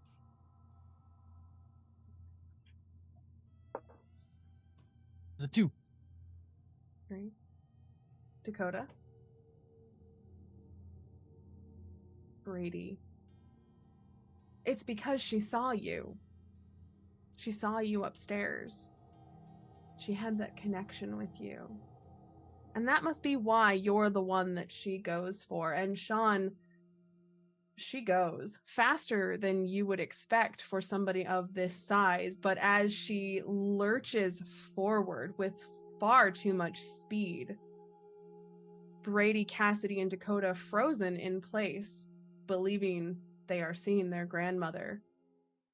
She runs forward and with a bloated sausage hand picks Brady up, unhinges her jaw, and begins to devour him. I don't like this. I'm gonna swing. I'm like gonna swing. Oh my god, like in a no. And it's probably gonna be quite inept, but I mean, here's the thing. While she's devouring Brady, she can't do anything else. So it's a completely uncontested roll. So it's basically just going to be how hard do you do it? Well, that is the clown face on my thing, which is on my D10. So that is a 10, which So it is explodes. an explosion. Yeah. Yes. wrecker. And that is an 8. So that's an 18. An 8. Suddenly got some bronchitis. An uncontested 18. I love this. I love this for you. And remind me again what you are hitting our lovely Miss Barnaker with. The crowbar. The crowbar. Like I picked that back up and I was just, yeah. Perfect. Yeah. As you, where are you hitting her? How tall, when she's up, how tall is she? Because it's like, Bigger than you'd expect. it's probably like maximum stomach height. Like, I don't think Shaun is very tall. Mhm. Like, let's be honest. They're kids and... I mean, keep in mind, she is currently devouring Brady. So she has her jaw unhinged and she is kind of going from top down. So she's starting at Brady's head and working her way down. So currently her head is Brady height. Just like lean okay. forward. Mm-hmm. Okay, so I she guess- picked me up, so it's more like, Just like- I mean, she kind of like grabbed onto you, right? But like, Oh, and a kind of...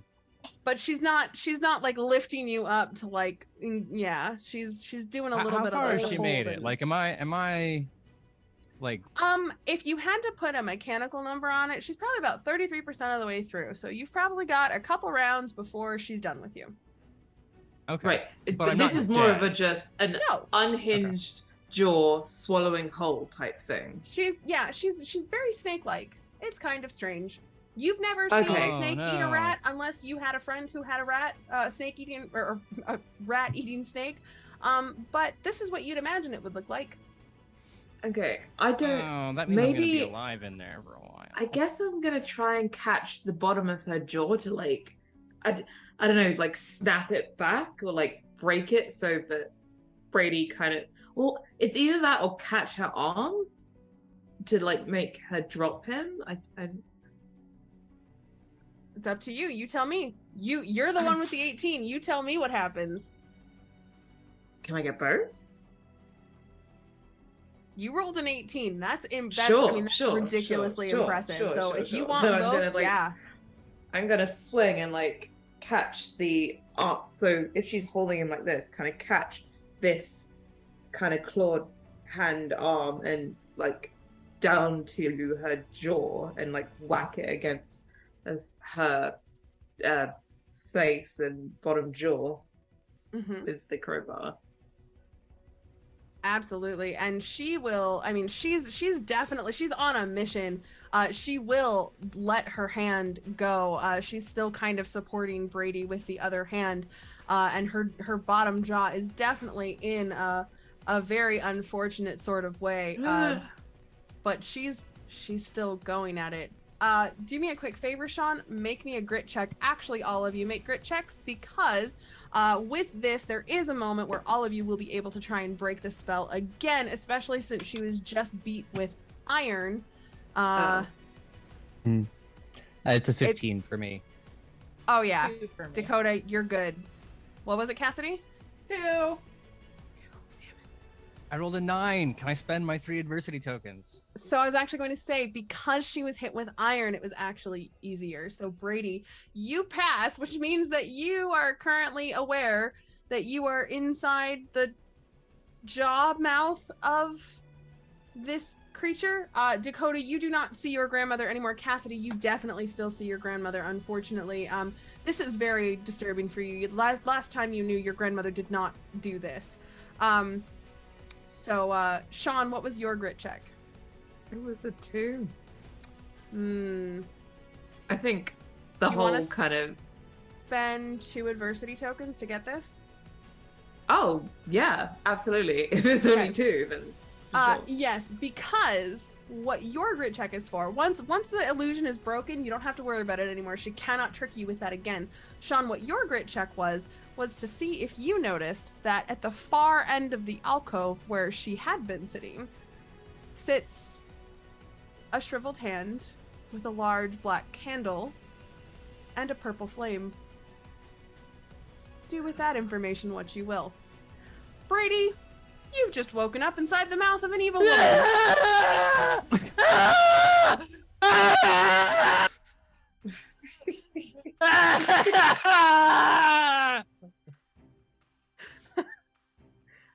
I feel so bad for our editor right now.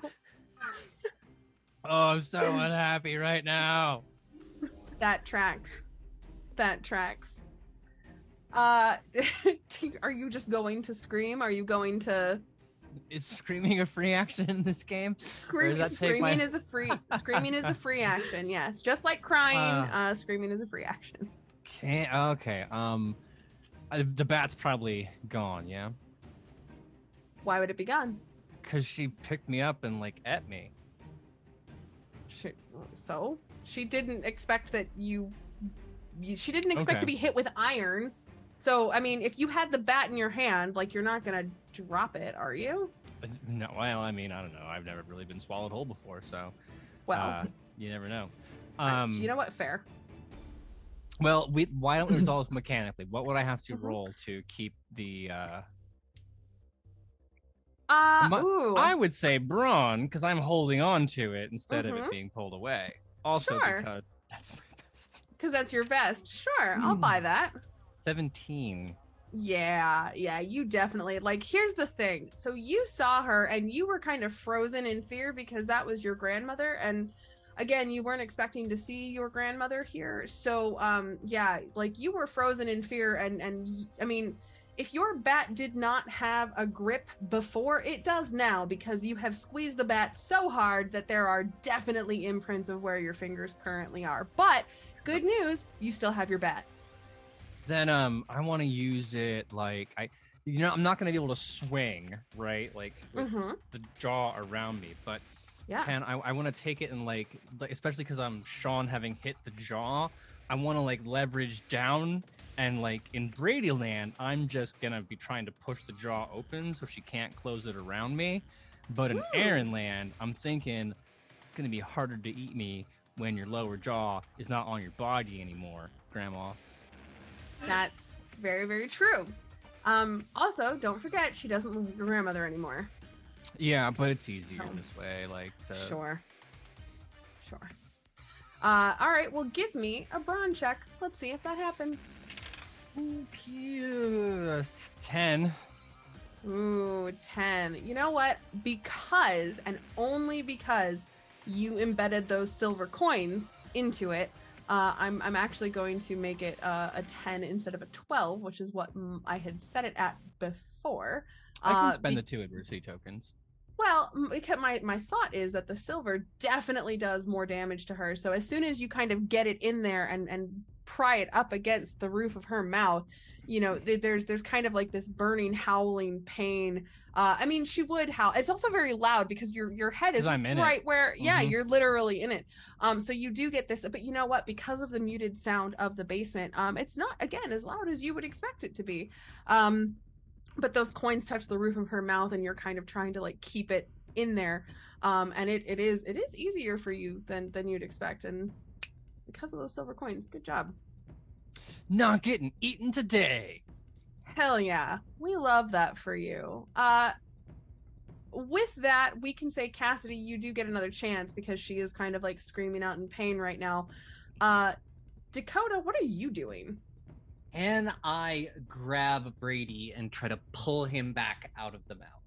Because I got some coal, but I don't have a weapon like other people, and I haven't been made aware of the candle yet. So I am just going to like grab Brady around the waist and yank. Absolutely. Can you give me a brawn check? Sure. That is a 4. Okay, all right. You're kind of working at it. He's a little in there. I can spend some adversity tokens if it's gonna be like a 6. I could spend 2. Okay, yeah, we'll do that. I'll let you spend 2. I think that makes sense. Sure. So you're able to get him out. It does take a little bit of time. It's not as fast as you like, and you know what? Maybe it's because he's a little slimy now, but we're just not going to talk about that.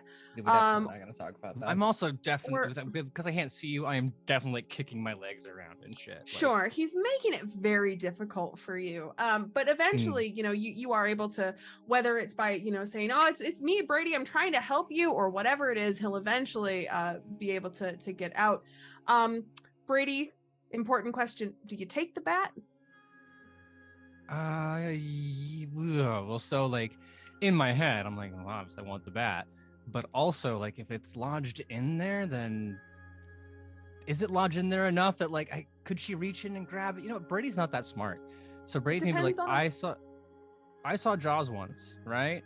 And like what I remember from Jaws is they're like, oh, I can wedge the jaw thing open, and the fucking shark just anyway. So no. A man is not a man without his bat. That's what my dad told me. So I'm gonna keep it. Sure. Make me a brawn check. See if you can actually. 18. Oh yeah. So you and that bat are one and the same today. Like you are very easily like you're able to get out and then you grab that bat. It's not even difficult. She's happy to have the relief of not having those silver coins touch the roof of her mouth anymore. But she's no less pissed than she was before. Cassidy, I saw your face earlier. You didn't seem to make that grit check, right? Okay, cool. So at this point, you just see people beating on your grandma. You're not going to join in the fight because you're just very confused as to why Brady is like beating your grandmother with a bat with coins on it, but don't worry about it. I'm sure it's fine. I'm not Shaun, logic my way out of this. I know it's not my grandma. It can't be. She can't physically be here. You know what? I will let you roll brains to see if you can get this. Okay. But it's going to be harder because it's brains. But it's going to be easier because you got a lot of brains. Yeah. Okay, so it is a 10, but I do have 5 adversity tokens. Okay. I have Is this a snap decision? It's a snap decision. Okay. Yep. Because Cassidy is totally just like focused on what's happening right now. All right. You'd have to spend 4, but you can get it. I will spend 4. Okay, great. Then, yeah, you're able to break the spell. You see what's actually happening. It is not your grandmother. It is this bloated, vile creature. So all of a sudden, all of this makes a lot more sense than it did like 10 seconds ago. Oh my, of course. I'm so hallucinating. I'm gonna, as Cassidy has snapped out of it, I'm gonna shout, Cassidy, the candle, whilst I'm like wielding this this crowbar and like trying to bat at this thing whilst it looks kind of ineffectual. It might be doing more effect because it is iron, but I can't believe I'm doing this. And I'm gonna go for the candle. Okay, great.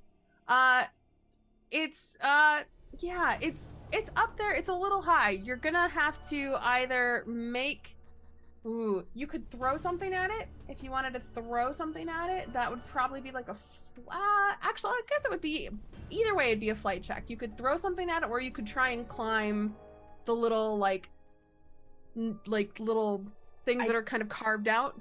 I do have a shovel. Is the shovel long enough for me to reach it? Yeah, you might have to like get your foot in like the first or second like handhold. Okay. But yeah, I mean, you could absolutely just like bat at it with the shovel to get there. It's a flight You have check? to stand on your tippy toes, but you could do it. I'll do it. I actually don't even think you need to make a check for that, because at that point, like you're just trying to do a thing. It's not contested. It's just a hand with a candle. I'm gonna do my best Brady impression. Ooh, love that. Love that. So the hand of glory falls. Actually, do me a favor, make a flight check for me, just because I do want to see how hard you act, or how fast it's gonna fall, how hard it's gonna fall. That makes sense. It exploded twice. exploded. Also, Okay, so I have to do math now.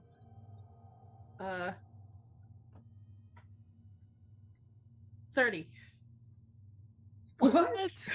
Okay, God. so here's the thing. I was expecting the hand of glory to fall and to have the candle still, maybe it's lit because it's magical.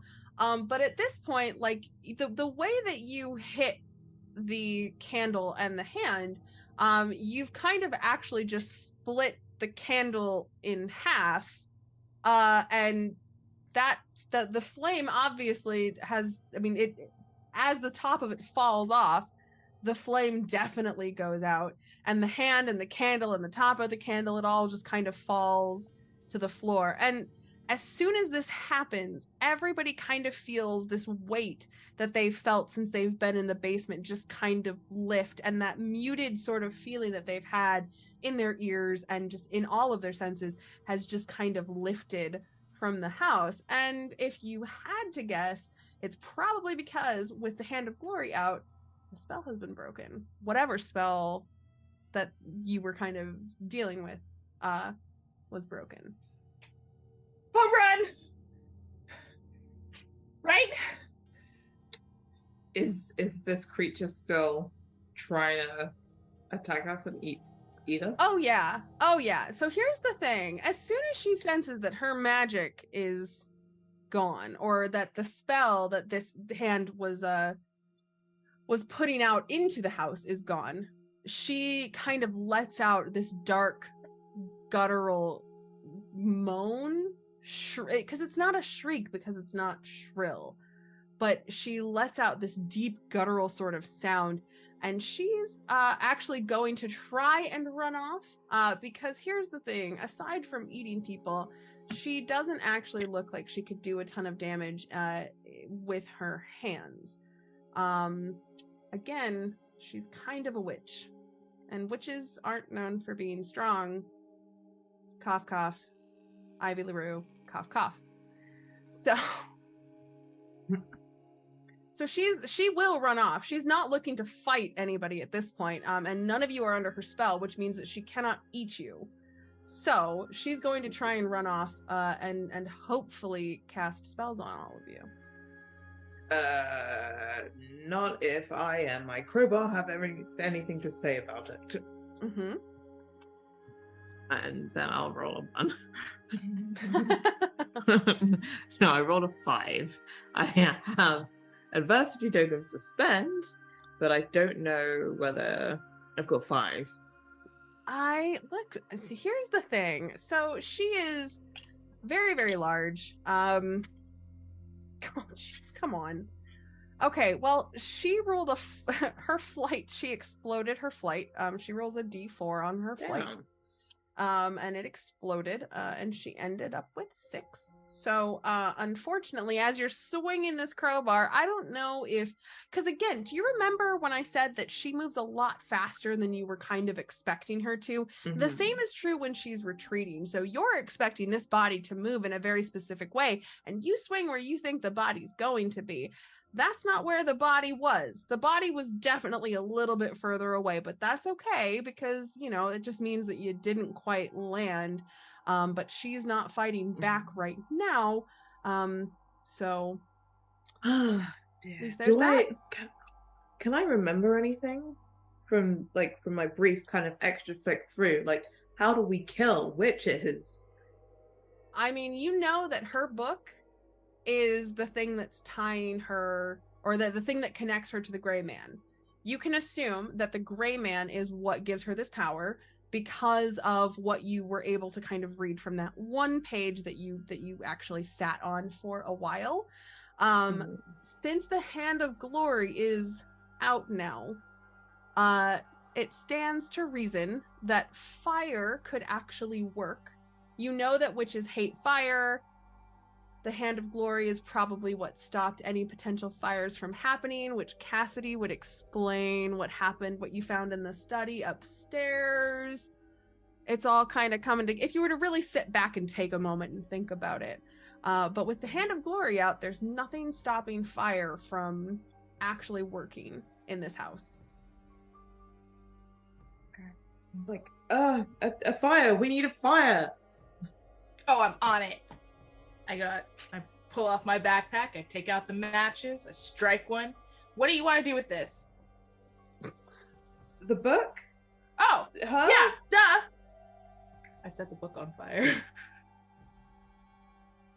As soon as that book catches on fire, I mean, it was all ready. It was waiting for a spark to go up. This paper is so brittle and it is so old that as soon as that match hits, it erupts in a flame. And that leather takes a little bit because it is old and it is moldy and it's a little damp, but it too will eventually go. And as it starts to burn and continues to burn, it doesn't burn with the flame that you would expect. It's a little green. It's a little dark, and you think that you hear the book sort of screaming, and you hear Evelyn start to groan and to shriek as well, and you hear this chorus of rat things in the walls crying out in pain as they too have been severed from the gray man. And she will retreat. She will keep running. She's not a fighter, and she will curl up, and eventually, if you were to watch for a while as the grimoire burns down into nothing, her bloated corpse will eventually melt into a puddle of disgusting slime. It just, touching it would be very ill-advised. But you're not going to stick around to see this happen. You're not going to find out what happens to Evelyn. And as you leave, the same way you came, going up through the basement door that is now unlocked, passing over Roger's clothes, but that's certainly not Roger, because it's a pile of insects wriggling in clothes that you know Roger was wearing just outside the door to the basement. And you'll step over it. And you'll leave. That skeleton key is there, but you don't need it because you know that that skeleton key is not what actually kept you in here in the first place. Is there anything you want to do in the house before you leave? Set the whole thing Yeah, on I think I'm fire. just gonna get the fuck out. Get the fuck out of the house. Sure. I'm like, set the whole thing on fire. Like, burn it down. I mean, you do already Little have a mini room that's ready arsonist. for that, don't you? Mm-hmm. So, Upstairs in the I study. guess... Cassidy, did you take the extra matches? I did. So you all gather at the front door, ready to leave, and Shaun says, wait. Reaches out, asks for the matches. Will run upstairs. And because you know, I mean, you could smell the oil. Cassidy talked to you about the oil. Of course, you know that this room is here. So You'll strike a match and go. Chuck it on the thing and run. And kind of push them out the door as I get back down. I'm pretty sure that's Absolutely. considered arson. Okay. Yeah, I think everything is real, and we've discovered that now, and I think it needs to die. So I'm I think not arson going is to argue with with you on that one. Yeah, this arson is needed in this case. yeah. I'm gonna have to Oh. reevaluate everything I've ever thought. Mm-hmm. What about like vampires and like werewolves and I mean, mummies? they're probably all real. Like, and I don't know whether that's a good thing anymore. Like, let's just go That sounds good. and Yeah, let's get out never of here. talk about this again. So you all leave the Barnaker house. Within an hour or two, it's very damp in that house. It'll be up in flames. There is no storm outside anymore. The storm that you all know was raging for a very long time. But if you'd been outside as the grimoire burned down, you would have seen the storm end right around the same time. And the house will go up in flames, and the police will blame it on some Halloween prank. And as you all gather on the playground at school, the first time since 2 nights ago, when you all experienced everything at the Barnaker house. Shaun, your hand is bandaged a little more professionally now. But Yeah, I think there was a lot of salve and a lot of cleaning that happened when we got back. Because gore, blood, dead people, stuff. Yeah. yeah, it was a lot. It was gross. And Cassidy, you took a shower as soon as you got home I cried in it. because oh yeah. I think you all cried. Brady, did you cry? You don't have to tell them. You can just tell me. But did you cry when you got home? I can't think of an answer. A little bit. It was sniffly. Sure, of course. You know what? It was probably all the dust in that damn house, wasn't it? Oh yeah, definitely. Yeah, yep. But you all can't help but celebrate over everything that happened at the Barnaker house, beating this terrible, horrible, dreadful witch. And now that you've had this experience together, it's all kind of brought you together because it's forged a friendship in the terrors that you survived. But our camera's going to pull away from our heroes, making them shrink in the distance, lost among all of the other children, playing in the unexpectedly bright November day. A glorious last burst of warm weather before the chill of winter arrives. And then the camera pauses and slowly pans around to reveal the matted gray fur of a mangy cat who has been watching from afar. The cat turns to look at our camera, at our viewers this evening. His one good eye revealed to be a little too human. The creature hisses and runs out of sight. The previously happy music turns dark and ominous, and a faint, cruel laugh can be heard as the screen fades to black and our credits roll. Oh. And that's the dare, folks. Cat. The cat being the gray man, maybe? Oh yeah, It's a great cat. 100%. 100%. So this has been the Dare, originally a Call of Cthulhu campaign that we reworked to be to run in Kids on Bikes. I have had so much fun with this. I have been thrown for so many loops. I was so unprepared. But you guys absolutely knocked it out of the park. I hope you all enjoyed it. Everybody watching in Twitch chat, everybody here that played it, Aaron, the disappearing man himself. No, my cat was in my feet, so.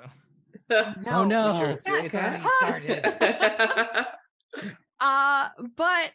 Yeah, so happy Halloween. Thanks for tuning in for our Halloween special. This was so much fun. Thank you to my amazing cast for coming together so quickly, so last minute, and with costumes, which was so much fun for me. Yeah, they've been amazing. You should all tell them in chat right now how amazing you think they are.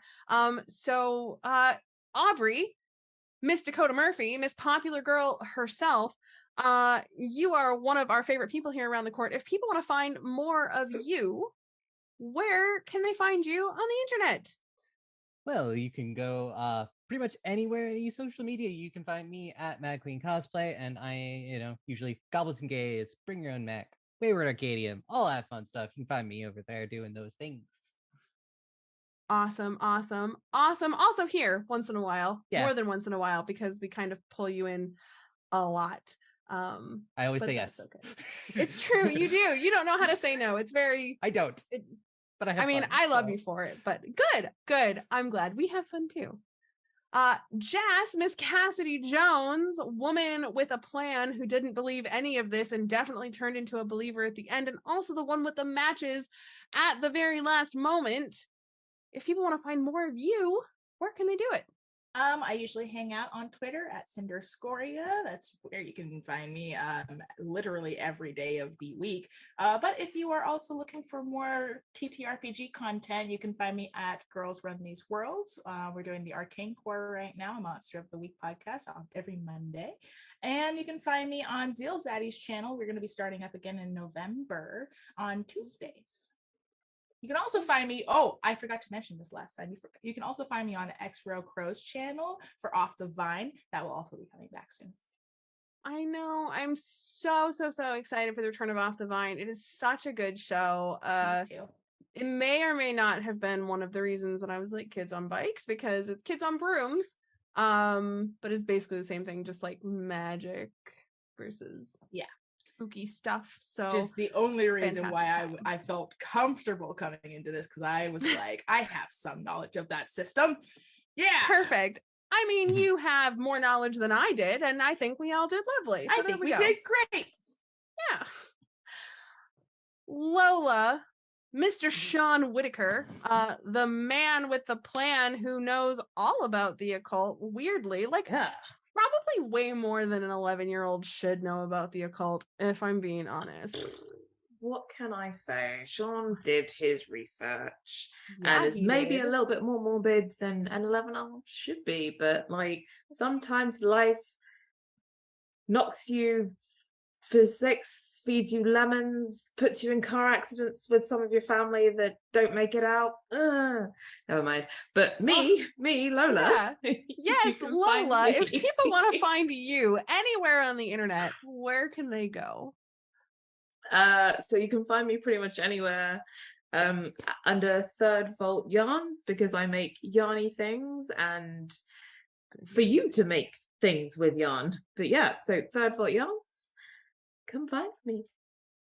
Awesome, wonderful. Are you doing any fun TTRPG stuff that we have to know I about? mean, because obviously we're gonna check you out soon. That would be a thing that I should mention. Yes, so I'm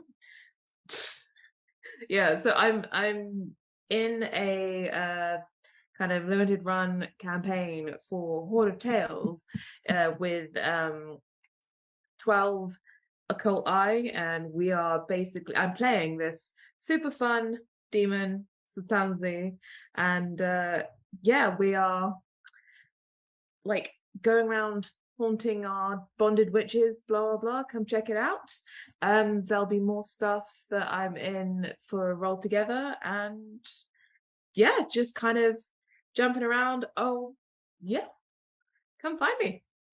Perfect. And lastly but not leastly, Aaron, Brady Wells, the one character that I think has made you say more about sports than you ever have in the entirety of our friendship, which is forever. If people want to find you, where can they do it?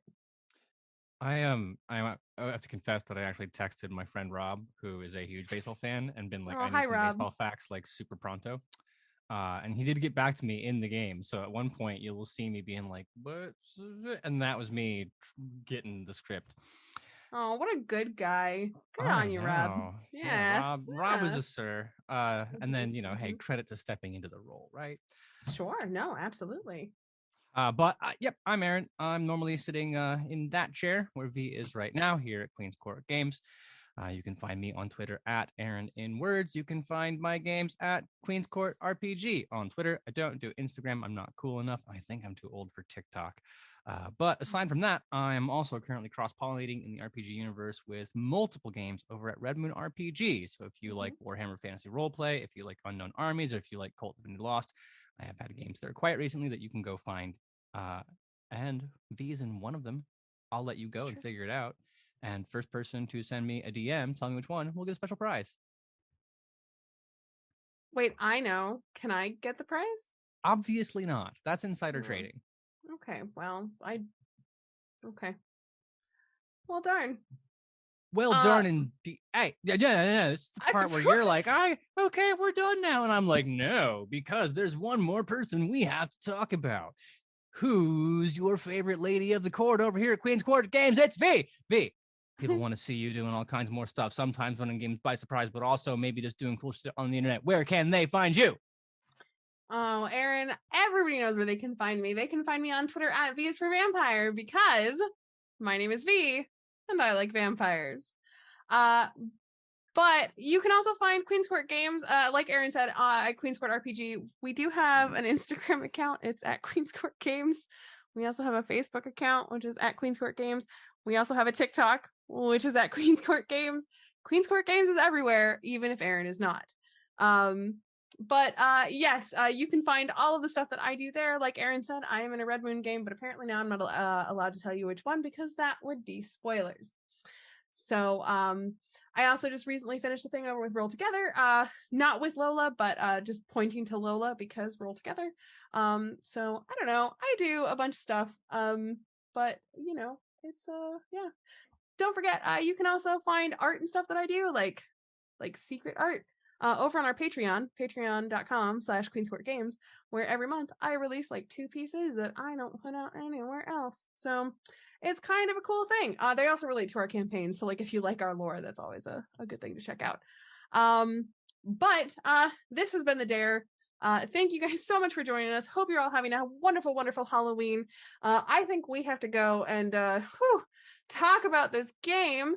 But stick around. I know we're going to raid out to somebody. We're a little late in the raid, but it'll be fine. We're going to raid out to one of our friends in the stream team. And we'll see you next time. Bye. Or will we? Aaron.